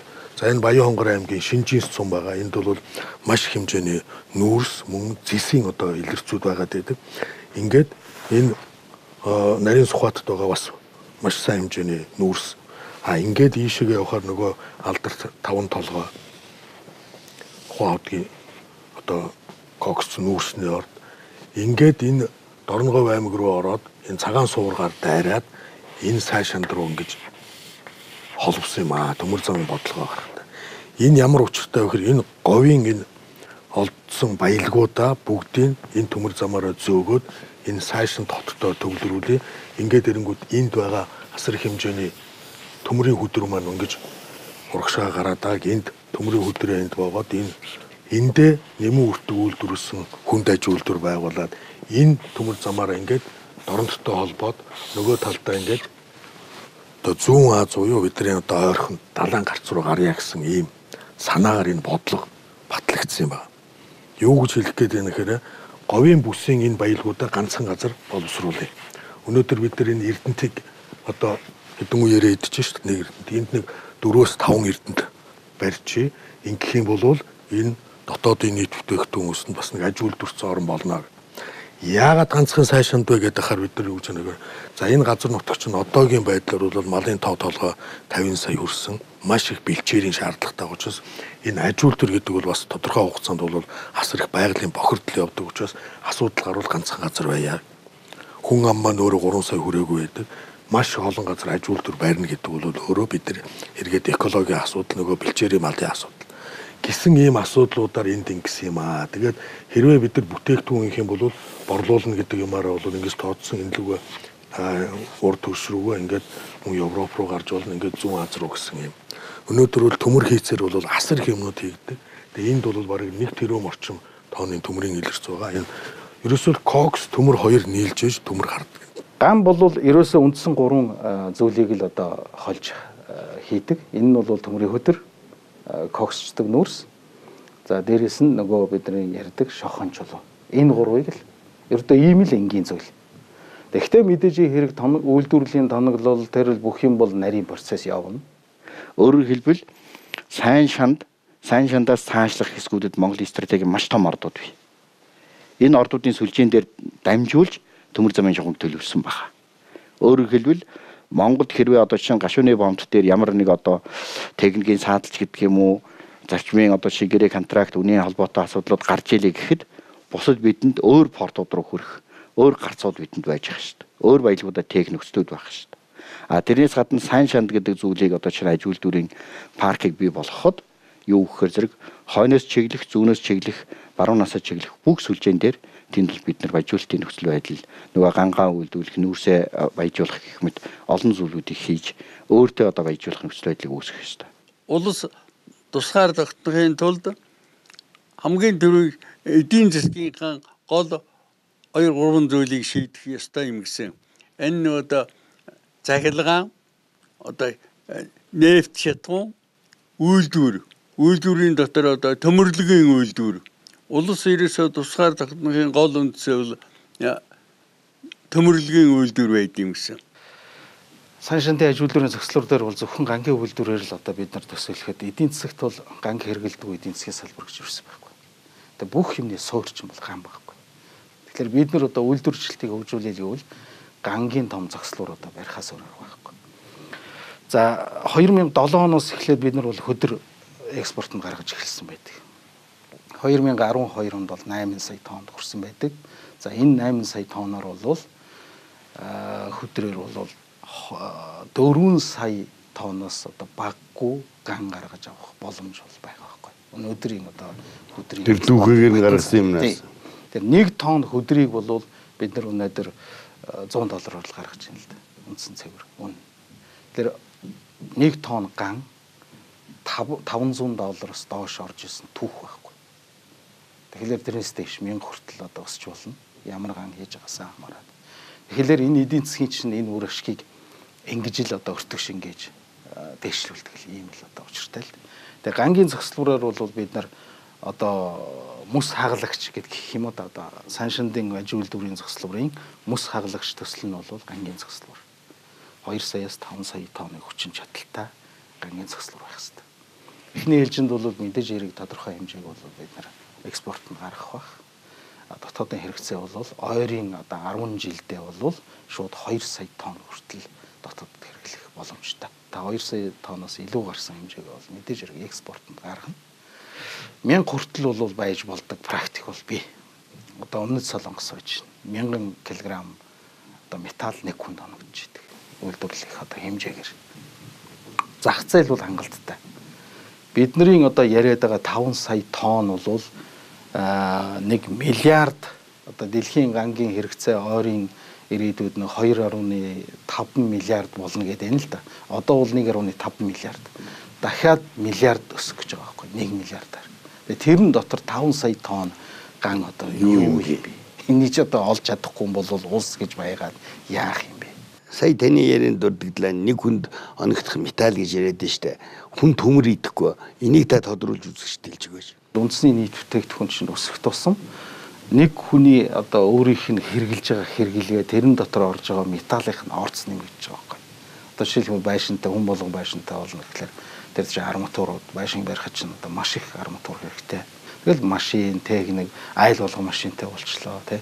Миний хүүхэд байх үед ГОК Эрдэнэтийн үйлдвэрийг барьсан. Энэ улсын үйлдвэр чинь өнөөдөр 24 жил багш нарын, эмч нарын, хүүхдүүдийн цэцэрлэгийн хоолны мөнгийг л нуруунд дээрээ тээж ирлээ. За Эрдэнэт үйлдвэрийн одоо хүчин чадал эдийн засгийн үр ашиг бол гангийн үйлдвэртэй харьцуулах юм бол одоо 5 Эрдэнэт үйлдвэрийг одоо шинээр барьж байгаатай шууд нөлөөгөөр шүү дээ. Шууд ус нөлөөгөөр бол хэдхэн өсгийг бол одоо тооцоол мэднэ. Цаашаа энэ аж үйлдвэрийн зохицлыг хэрхэн бид нар зөв тодорхойлж авч явж чадна. Тэрнээс хамаарат эдийн засгийн үр ашиг нөлөө нь бол улам л өсөх. 10 дахин ч нэмэгдэх боломж бий. 10 Эрдэнэт үйлдвэртэй тэнцэх тийм эдийн засгийн өргөж өгөх тийм зохицлуур болж ч мэднэ. Би бол хамгийн багадаа 5 дахин өснө л гэж. Бажуултыг дотроо хийнэ гэдэг бол манайх ажлын хүчний хувьд бол асар их олон хүний тэжээх ийм нөхцөл байдал. Нарийныг хүсэж байгаа хүмүүс бол ерөнхийдөө бол маш түргэн мөнгө олох.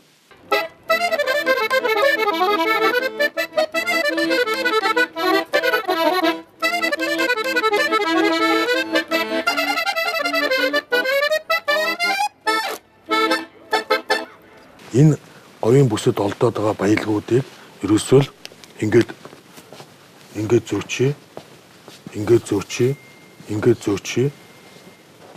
зөөчээ, ингээд зөөчээ л гэдэг юм яваад байгаа байхгүй. Ингэх юм бол бид нар энэ нэмэн өртөг гэж байхгүй зөвхөн түүхий ид гэдэг юм экспортлсон үйлдвэрлэгүүнийг юм бол орон борно гэсэн. Тэгэхээр энэ улс орн гэдэг чинь мөнхийн зүгээр л нэг түүхий идний илэрхийлэгч ийм улс орн болж байгаа юм. Яг нь нарийн төмөр зам орж ирэл нүүр сурдан зараад ингээ болно л үсттэй гэдэг. Гэтэл энэ нь өөрөө биднийг юм боловсруулах сонирхолгүй болно. Одоо уг нь бол бид нар ингээд сая хямралаас болоод нэг гоё юм ойлголоо шүү дээ тий. Үйлдвэрлэж болох хэрэгтэй байна. Бүгд тэр хийх хэрэгтэй байна тий. Тийм шүү дээ. Дандаа ингээд худалдаж аваад ингээд ахаар худлаа юм байна. Ядаж зүгээр одоо талхай хий, гурлаа хий те. Тэгээ бид нар одоо нэг жоохон толгоогоо ажилуулад дээр нь хөл гараа хөдлөхгүй л бид нар үгээгүй хоосон ядуу хамгийн хоцрогдсон орны тоон руу шилжинэ. Тэр энэний заг дээр ирсэн байна. Зүгээр төмөр хүдрээр нь зөөж явахаар тэнд ингээд нүүрстэйгээ холж байгаа нэг шатаагаад нэг юм төмөртэй болчвол ядаж нэг амтан гам бөмбөлөг хийгээд Эрдэнэт шахъя гэж бодож болно шүү дээ монгол хүн те. Эсвэл одоо оюутлогоо бас гам бөмбөлөг хэрэглэдэг болсон байна. Ингээ болж байгаа шүү дээ. Тэгэл юм хийгээл яваад шүү дээ те. А тэр гам бөмбөлгөөс цаашаа гэх юм бол нэг хүн хашаа хийгээд энэ баячуудынхаа хашааг байшин тойрлоо хажиж бодно те. Гэтэл энэ чинь бид нар хүннүүг үед хийжсэн байна шүү дээ. Одоо бух дарах гэдэг арга байна. Нүүдэлчд энэ монголчуудын өвдөөс бол өөрсдөө бүтээгч байсан. Юугаа ч хийдэг байсан. Өөрсдөө зэр зэвсэг гутал хувцас одоо яаж гангачиг болсон Хятадаас хоол ууж байгааг, Оросоос хувцас ууж байгаагүй бусдын адил амьдарч байсан. Хаагцгүй Хятад Орос хоёрын улс төр эдийн засгийн бодлогын нөлөөнд автаад бид уламжлаа жоохон гээгээд байгаа. Бүх хүнээс өмнө 4500-аас 2500 жилийн өмнө хүрлээг аж ахуй зэр зэвсгийн юм боловсруулад үйлдвэрлээд ингээд чадсан. Дараа нь хүнүүгийн үед бүх төмөртэй болсон. Ингээд хөрөл төмөр хольж эхэлж байгаа. Ийм үйлдвэрлэлийг хийжсэн ард түмэн яагаад өнөөдөр үйлдвэрлэлийг хийж чадгаа байсан? Би түрүүн хэлсэн. Тэр нэг үйлдвэрлэлийн уламжлал гэдэг ямиг тасалсан учраас. Ер нь манайх ч одоо ерөөсө дотор хувцснаас ахуулаад юуны бүхэл юмыг л хийж чаддаг болсон байсан шүү дээ. Аж үйлдвэрийн комбинат гэдэг чинь. Үйлдвэрийн ноосоор нь хангаад хөдөө аймагуд чинь. Үйлдвэр нь ерөөсө тэрийг бүтээгдэхүүн, эцсийн бүтээгдэхүүн болгож тэрвээ тухай Монголдо төдийгүй гадаад оронд 70% нь гадаад гардаг байсан шүү дээ. Экспортлж.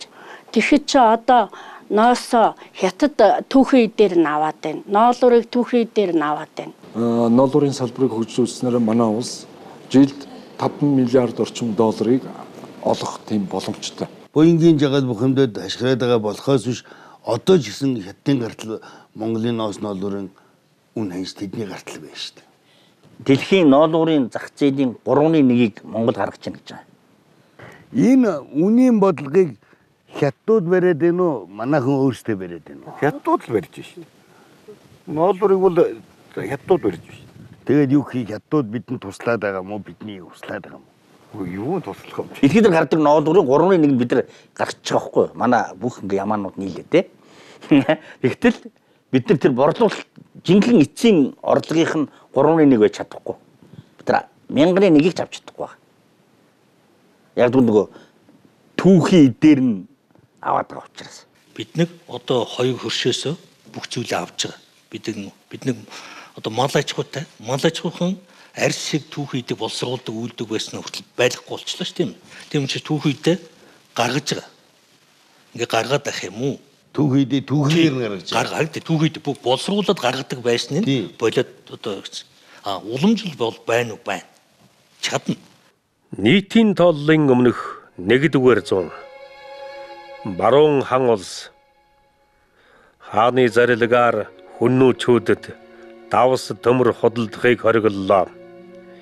Янтэй лүн буюу давс төмрийн бодлого хэмээх Эрдэнэ Хятадын их сурвалжаас тухайн цагийн хан улсын худалдааны энэ хоргийг хүннүү гүрэн чадамгаа ашиглаж өөрсдөө хөдөр олборлон төмрийн боловсруулалтыг хөгжүүлэн зэр зэвсгэн сайжруулан давтлах болсноор нийтийн тооллын өмнөх 220 онд Цэн улсын Хуанди цагаан хэрмийг бэхлэж дараагийн зуунд нь нийтийн тооллын өмнөх 162 онд хан улсын Вэнди хаан арга буюу Хүнүүгийн хаантай нутгийн хязгаарыг цагаан хэрмээр тогтоосон нь иргэншлийн түүхэнд анхудагаан дипломатын төвшөнд баталгаажуулсан анхны гэрээ болж 1368 оны Мин улсын үе хүртэл мөрдөгдөжээ.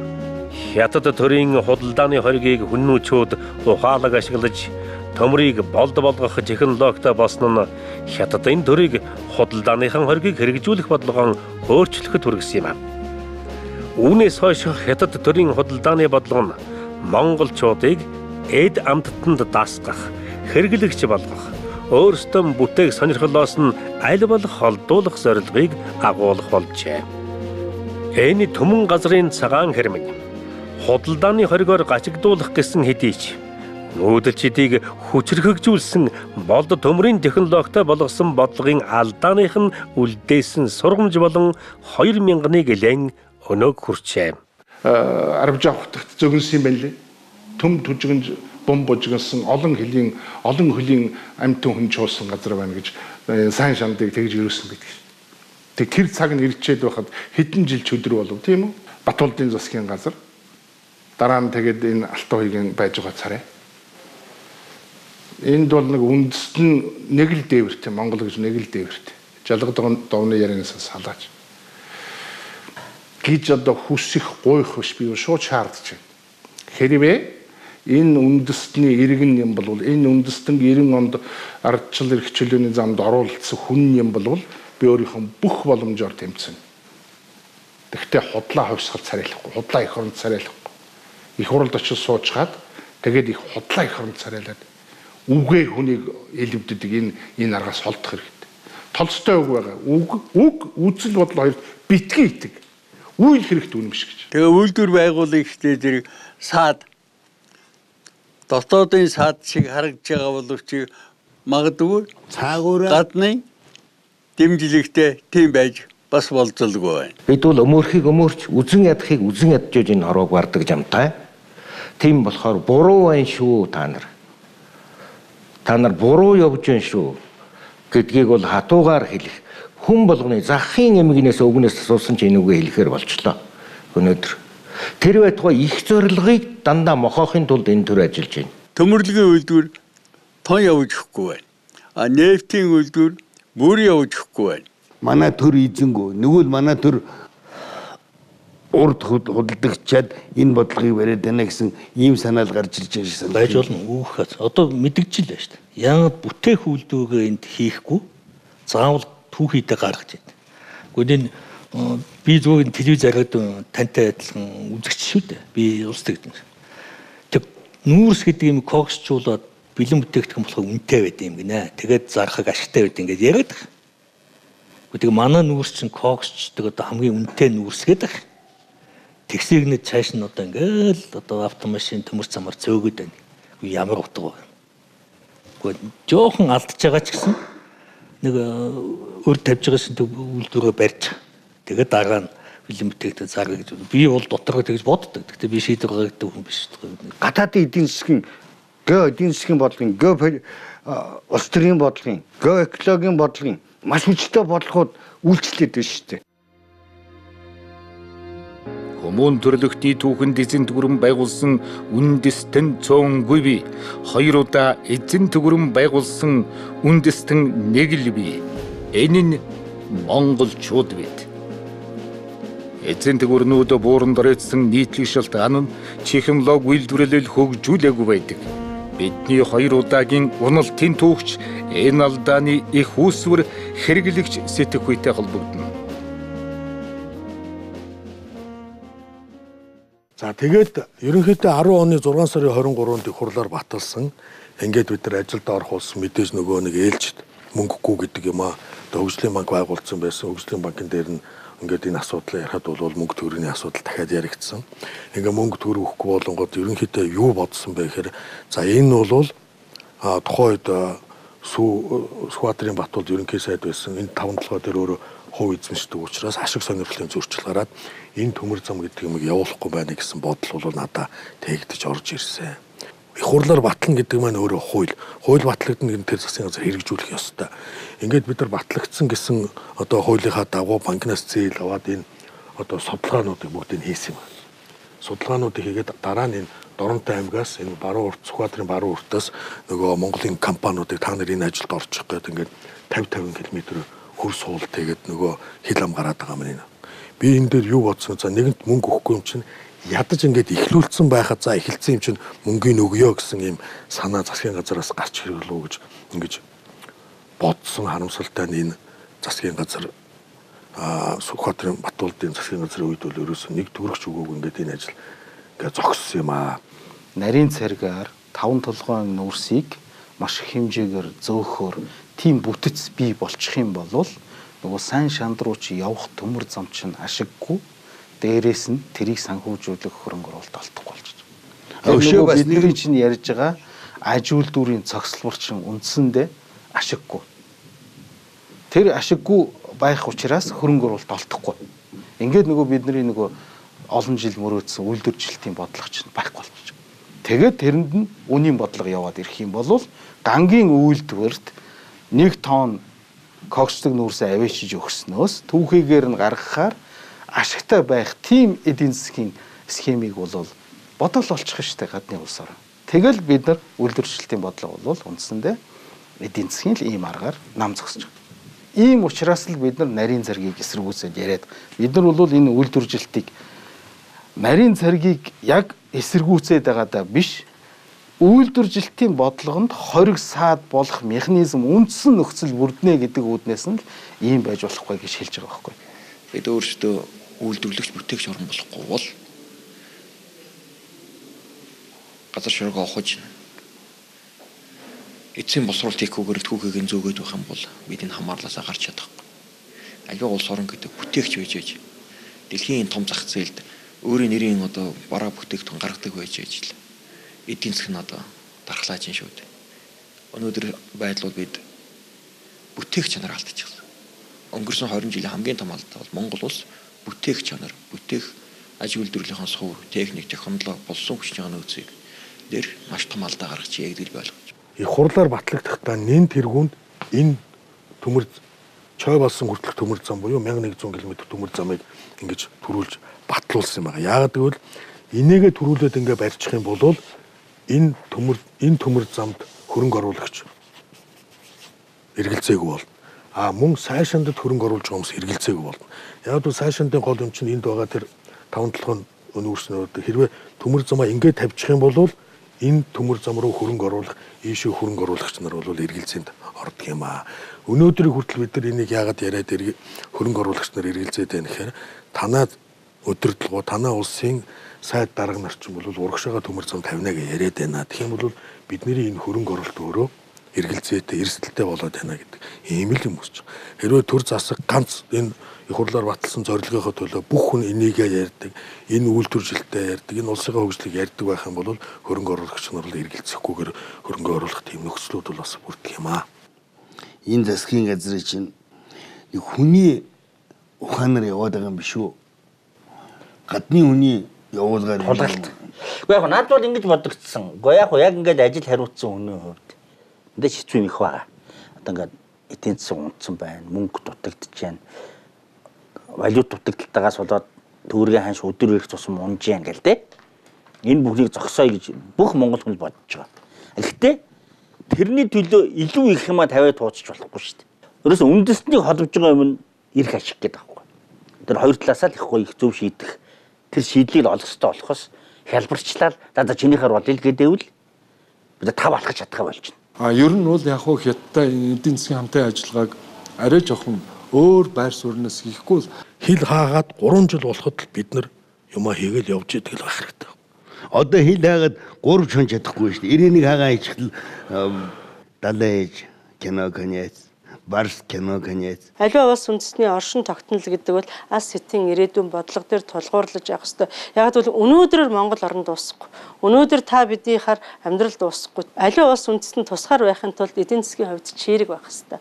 Энэ бүхнийг бий болгодог зүйл чинь өнөөдөр та бүхэн яриад байгаа энэ зам гэдэг асуудал их ач холбогдолтой байхгүй. Тэр дотроо төмөр зам. Энэ нийгмийн асар том ач холбогдолтой. Баялагийг бид нар боловсруулахгүй юм бол баялагийг зарж яах. Тэр баялаг тодорхой хугацааны дараа дуусна. Тэгэхээр юу л нөхөлтөн төмөр зам бол. Тэгээд тэр газар нь ажилтдаг Чайна 5 нүүс. Тэр асуудлыг бол би өнөөдөр хэлж өгөхгүй л дээ. Чайна 5 нүүснэ гэдэг маань бид нар үндсэндээ бол сая Кримийн асуудал дээр, Украины асуудал дээр Оросын холбооны улсын гадаад хэргийн сайд Лавров тодорхой хэллээ шүү дээ. Бид нар орос хэлээр ярьдаг иргэдээ хамгаалнаа гэж. Если наши законные интересы или интересы россиян будут подвергнуты прямой угрозе, как это произошло в Южной Осетии, я не вижу другого выхода, кроме ответа в полном соответствии с международным правом. Нападение на российских граждан – это нападение на Россию. Саяын дээр баялаг 20 30 40 жил 50 жилийн дараа дуусна. Тэнд байгаа Чайны тавны асуудал болно. Монголчууд хоорондоо хятадуудын хооронд ямар нэгэн мөргөлдөөн болно. Иргэдийн хооронд өнөөдөр уугар дээр болж, төвд дээр болж. Өнөөдөр яах ботаныг асуудал. Бид тэр иргэдэд хамгаална гэж орно шүү дээ. Энд чинь тэр их гүрнүүд үүрэг шүү дээ. Тэгээ бид нар энийг яах вэ? Өнөөдөр нэг хэдэн тонн үрс зараад халамжинд өгөх нэг улс төрчдийн бодлогыг л манай энэ эрдэмтэд гэсэн нэр зүүс улсууд л одоо хэдэн төгрөг аваад яриа яваад байт юм шиг. Төмөр замаар танк, цэрэг ачаад орж ирнэ гэдэг ойлголт бол миний хувьдаа бол төсөөлөхгүй, бодохгүй байна. Тэгж бодохгүй байна. Төмөр замаар танк ороод ирсэн үе. Украин төмөр замаар их буу ороод ирсэн чирээ явж шít. Энийг үзсэн үү, харсан уу та бүхэн? Ер нь зүгээр тэрийг бол харж л байна л да. Харж л байна. Үн ирээдүйд бас үндэсний аюулгүй байдлыг бодох нь буруу биш шүү дээ. Тэгээд одоо яах вэ? Бид үеийн үед хятадтай 8 хийж ирсэн шүү дээ. Цайнаас ихсүүлэл, торг, тонж бүгдийг л явдаг шүү дээ. Одоо дүүрсэн хэрэг шүү дээ. Өөр яах юм? Хятад ард иргэдийнхээ тул санал асуулга явуулсан байна интернет дээр. Кремийн хоогийн асуудлыг та нар зөв гэж үзэж байна уу? Хоёрдугаар асуулт нь Монгол ер нь яах ёстой вэ? Монголыг яах ёстой вэ? Кремийн хийсэн асуулт зөв үү? Оросууд өөрийнхөө түүхэн нутаг дэвсгэрээ буцааж авлаа. Монгол бол хятадын түүхэн нутаг дэвсгэрээ. Энэ л зөв гэж санал асуулт оролцсон хүмүүсийн ер нь 90% гэж хариулсан байна. Энэ манай ажил нөхөр одоо нэг явагдаад байгаа дэлхийн 4-р дайн гэж нэрлэж болохоор юм байна. Энэ бол шинэ сэтгэл зүйн дайн явж байгаа. Тэгээ 30 жилийн дараа 40 жилийн 50 жилийн дараа яг Кремтэй болсон шиг үйл явдлыг хийгээд санд асуулт авахад өмнө бол ерөөсөө хятадын нутаг дэвсгэрт нэгднэ гэдэг асуудал гаргаад ирэх үүсгэр байгаа. Олон улсын худалдаа эдийн засгийн харилцааны түүхэнд хятад 8-ны арга ухааныг давж гүйцсэн тохиолдол өнөө хүртэл гарсангүй. Хамгийн хүчрэхэг гэгдэж Дэлхий даяарт 105 улсыг колоничлон эрх шээлдэн байлгаж байсан Их Британи хятад худалдаачдын 8-ны арга ухаанд гүйцэгдэж дайтагтаа хүрч байсан түүхч саяхных. Та одоо хэдэн настай? Би 50 гаруй настай. Одоо хэдэн хүүхэдтэй? 3 хүүхэдтэй. Гэхдээ хүүхдүүдээ ирээдүг бодлоо. Энэ бол үнэн. Туйлын үнэн. Өөр яах юм бид нар мал аж ахуй хөгжүүлээд хэдэн мянган жил боллоо. Өнөөдөр Монгол улсын хөгжил ямар байгаа юм? Бид ямар болж ирсэн? Бид тэгээ үр хүүхдээ хончин болох ёстой юм уу? Яг өнөөдрийн өдөр биднэрт мөнгө олох хамгийн энгийн наад захын арга бол нүүрсөө худалдах асуудал шүү дээ. Тэгэхээр 20 30 жилийн дараах юм бид нар харж ярих хэрэгтэй. Судлаач гэж байгаа юм бол. Өнөөдөр миний ярьдаг юм бол ганцхан бүтээгдэхүүнээр ганц улстай эдийн засаг байж болохгүй гэдэг. Ганцхан хэрэглэгчтэй байна гэдэг өөрийгөө бас бомс асуудал шүү дээ. Өндгөө нэг сагсанд авч явдаг гэж тий. Олон сагсанд. Тэгвэл бид нар ягаад заавал нэг сагс руу хамаг баялгаа шилжүүлэх гэдэг. Ягаад нэг сагсанд бүх өндөг баялгаа барих гэдэг. Өнөөдөр энэ хүн ярьж байна. Хятадд нийлүүлж байна. Ганц орны монопол гэж. Энэ бидний бурхнаас заяатсан нөгөө геополитикийн асуудал шүү дээ. Бид яах ч арга байхгүй нэг өөрчлөх боломжгүй шүү дээ. Та одоо их тайван надны хэлээд өгдөө. Би ойлгохгүй. Энэ бооны нохонот юу ярьд? Улс орны худалдсан нэг новшнууд сууж байна. Хүнээс дутхгүй амьдрмаар шүү дээ. Би одоо улс орны худалдсан доор орох гэж шийдэв. Улс орны ирээдүйн хөгжил энэ зорилго зорилтыг одоо тодорхой болгох цаг болсон. Бид нэг аль нэгэн улсын дайвар юм уу, аль нэгэн улсын талд орох ёсгүй юм бэл. Зүгээр л өмнө байж байгаа жижигхэн бэрхшээл хараад байхвас тэрийг зохион байгуулдаг янз бүрийн аргууд байгааг өмнө байж байгаа бэрхшээлээ даван туулж сэтгэх хэрэгтэй.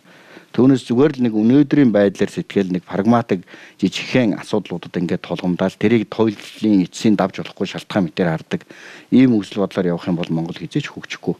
Энэ бодлогыг чинь гаднаас зохион байгуулдаг юм шүү. Гаднаас гэдэг нь хаанаас? Харддгаар нь танаас дундад руу хардл да. За ерөнхийдөө энэ нөгөө хэлэхэд ирлиц талдаа хүн одоо улс төрчд энийг бол маш их зүтгүүлж байгаа. Энэ талбай Монгол мөн биз дээ. Андуур. Тэгэхээр би та бол их сайн хүн байна. Копимын интернет овг мовг нуухгүй байна шүү дээ. Их эцгээсээ урвсан хүн байна шүү дээ. Их орноос урвахад хамгийн амархан байдгийн шүү. Тийм ээ. Би нуухгүй ил тод хэлдэг. Тэгэхэд одоо нуугаад инх сайхан гэж дарга байлаа шүү дээ. Одоо байдаг бах те, амьд бах те. Зэнзэмийн дарга ирээ хэлсэн мэт те. Манай сайхан Бээжин залуу байна гэдэг. Чамшиг сайхан Бээжин залуучууд Улаанбаатараар дүүрэн байвал Монгол улс хөгжин шүү гэд хэлсэн шүү дээ. Би данаас бараг хичээл зааж шүү дээ. Өнөөдөр үнэхээр энэ юм бол бүтгэ боллоо. Үнэхээр одоо уучлаарай бадарч байгаа. Одоо тань шиг тийм ээ. Одоо аав нь хятад, ээж нь монгол ч юм уу тийм ээ. Эсвэл бол угаасаа дээд талдаа одоо эрлээд, хурлээд ортоом юу байдгийг тийм ээ. Ингээд болоо явцсан энэ залуучууд энэ төрд гарч ирсэн бөөснүүд өнөөдөр одоо ингэж хийж байгаа учраас өнөөдөр бид нар ялагдчихж байгаа. Тийм учраас бол одоо өнөөдөр би өмнө талд нь бол үнэхээр би Монгол ардын хувьсгалт нам улс эх орны төлөө их юм хийнэ гэж би найдаж байсан. Миний найдлага тасарсан. Өнөөдөр би ардчилсан намыг бас хийх байх гэж би үнэхээр гордож, итгэж 24 жил боллоо. Найдаж явсан. Тэгэхэд өнөөдөр ардчилсан нам яаж вэ? Ардчилсан намын толгойд нөгөө эрлээд хурлаад зучин бүгд очиж суудсан. Одоо бүгд ойлгомжтой шүү дээ. Баяр цогцоос эхлээ бүгд одоо очиод суудсан. Одоо танай лөөвөрчингүүд дотор би лөөвөрчин бишээгээд босоо заргалдах нь надтай заргалдах нь байхгүй шүү дээ. За тэр офшор дансыг ярих бай. Одоо бүгд мэддэг болсон. Баяр цогт үннээ хэлсэн. Би шүннээ хэллээ. За төрлөө мэдбиний дөө. Ярилцлага өгөөч. Би одоо өвөгийн чинь таньнаа сэлэнги тарай явжсэн гэдэг үннээ хэллээ. Тэгээ маяг надад бас үннээ хэлж байна. Аргачгүй үстэй. Хуйг намаагүйсэн, Батбаяр намаагүйсэн энэ жилдээ би ярихгүй. Харамсалтай уу гайхамшигтай яттын элээс хөрлөзүүд төрөөр мөн дүүрэнч байх юм. Би бол тэрэнд хүнийхнөө дургуутж байгаа юм шиг хүн эцэгээ сонгохгүй. Гэхдээ энэ тусгаар нэг төр юм бол 2-3 мянган жилийн түүхтэй юм бол энэ төрд чинь энэ үндэстнийх нь цусных нь хүмүүсийн бодлого гэж юм заавал байх хэрэгтэй. За яг би ирлээдтэй. Гэтэл өөрийн чи ярианд дунд энэ худалдчиад байгаа улсууд чинь ирлээзүүд биш шүү дээ. Цэндүүн хөг ирлээз гэж хэлэхгүй зэрэг юм дурцаад. Монголчуудыг 5 аргаар иднэ гэж тийм ээ. Хятадын ухаан тийм ээ.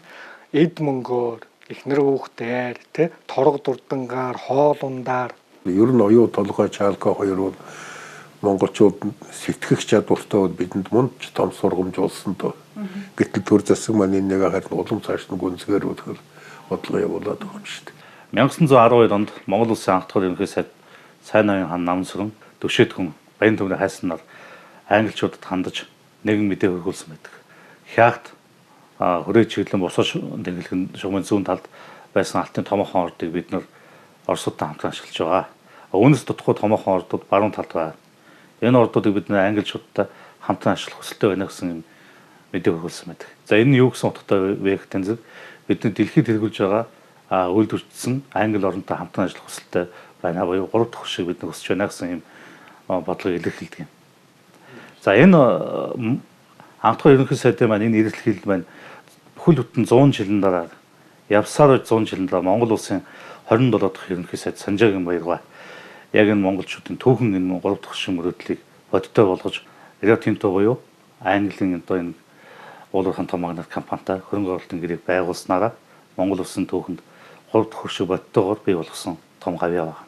Гэвч энэ том гавьяаг энэ 3 дахь шин тухай монголчуудын түүхэн одоо энэ мөрөөдлийг өнгөдүүлсэн нэг 3 ирлэг залуу байна.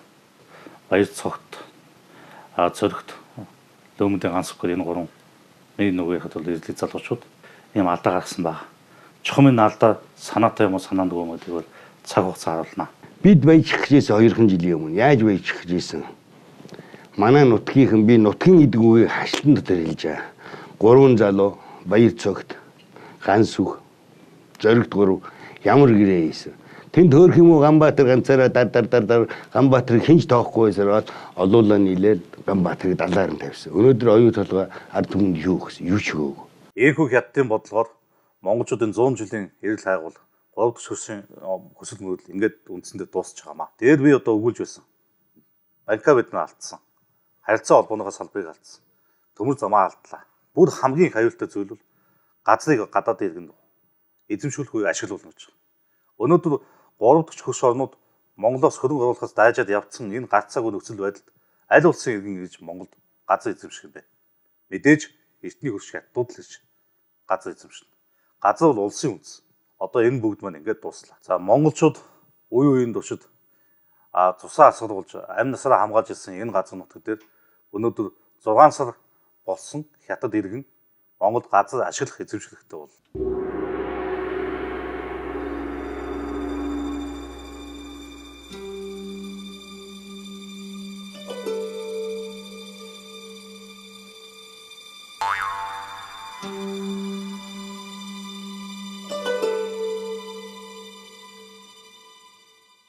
Өргөн нарийн төмөр замын 2 царгийн асуудал дээр шүү дээ. Эрсдэлийн судалгааг хийх ёстой.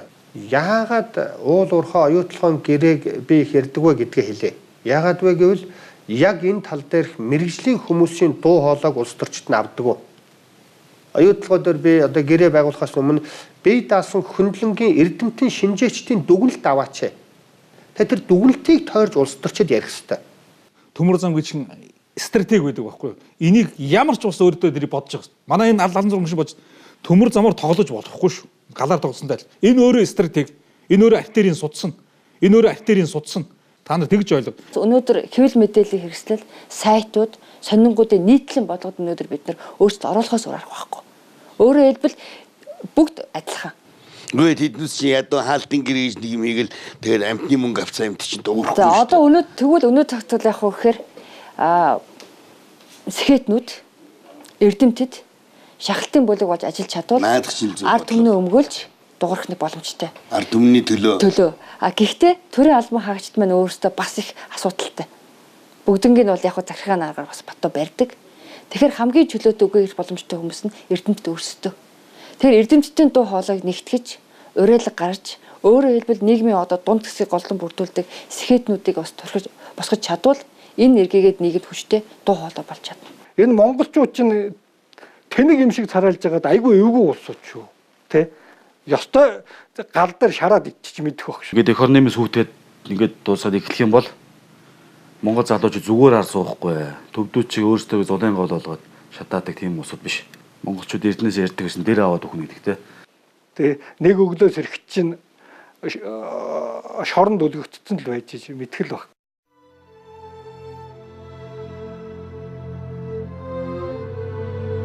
Хятадын 3000 жилийн түүхэнд 24 төр солигдоод хийж чадаагүйг Гаваагийн Батхуу, Скватлын Батболд, Жамбал Жамцын Од Жаргал, Сэндийн Мөн хоригол, Фунсулмаагийн Очирвот нарын бүхнийг зоосоор хэмжих зуршил тавилсан 11 нөхөд идэвхийлэн зүтгэж ердөө 6 жилийн дотор товчлон гүйцэлдүүлснээр хожимын өдөр дунд тэрэгэн улсын түүхийн ботод Ар Монгол их гэр бүлдэн эргэн нэгдсэн тухай шин бүлэг нэмэгдэх бодиттой эрсдлийг агуулж байгаагаар төрөвндэснэ гэх сэтгэлтэй монголчуудын хувьд гашуун зовлон нүрэлсэн эрх цагийн өнгө болон үлдлээ. Монголыг дөрэтүүлэх дайсан хараас биш дотроос гарсаар байдаг. Монголыг мөхөх дайсан монголчууд өөрсдөө юм шүү гэдэг түүхийн сургамжийг ахин сануулж алдаагаан засах тэнгэрийн цаг ирлээ. Авид өөр хүүхдүүдийн ирээдүйн хувь заяаг харь дуусаж адлагдсан зовсоор байгаа хазар монголчуудын цусаар үйлсэн тавилын шиг болгохгүй тулд энэ төрийн эрх баригчдын гаргасан алдааг цаг алдалгүй засах түүхэн үүрэгтэй болж байна. Монгол төр үндэсний хувь заяаг монголчууд та бидний сонголтол шийдвэрлэнэ. Монголчууд бид зөв сонголт хийсэн цагтаа хүн төрлөختний түүхэнд хоёрч эзэн түгрэн байгуулсан. 18-20 дугаар зуунд Шанши, Гуандун, Бээжингийн хятад худалдаачдын түүхийд бэлтгэлийн мужи байсан алдаага 20 дугаар зуунд Москвагийн түүхийдийг бэлтгэгч улс байсан гунигт түүхэ 21 дугаар зуунд Бээжингийн түүхийдийг бэлтгэгч үндэстэн болж давтах гамшиг агуулсан алдаатай тогтоолыг 29 хэрэнхийсээ Далдан хуйгийн засгийн газар гаргалаа. Монгол улс үндэсний хөгжлийг хэдэн зуун жилээр чөдөрлөж уусгаж мөхөх аюултай түүхийдийн царгийг дэмжсэн тогтоолын цаад уялдаа холбоос нуугдсан утга зорилгын монголчуудаа сануулж сэрэмжилүүлэх үүднээс эрдэмтэн судлаачдтайгаа хамтран энэ нэвтрүүлгийг бэлтлээ. Шинэ жилийн засгийн газрын алдааг цаг алдалгүй залруулж үйлдвэржилтийн царгийг тавьцгааж бүтээн байгуулагч үндэстний түүхээр 3 дахь эзэн төгөрний түүхийг бичлэх боломж бидэнд бас байна. Үйлдвэрлэцгээе, бүтээцгээе монголчуудаа. Дэлхийн монголчууд бидэнд итгэж найдан хүлээсээр л байгаа. Тийм байна. Тэгээд босоо бичгшгэн монгол хүн болгон сэтгэлгээний босоо тэнхлэгтэй байж улс орны үндэсний эрх шиг тусгаар тогтнолыг хамгаалах цаг бол болцсон юм байна л гэж би бодож шүү.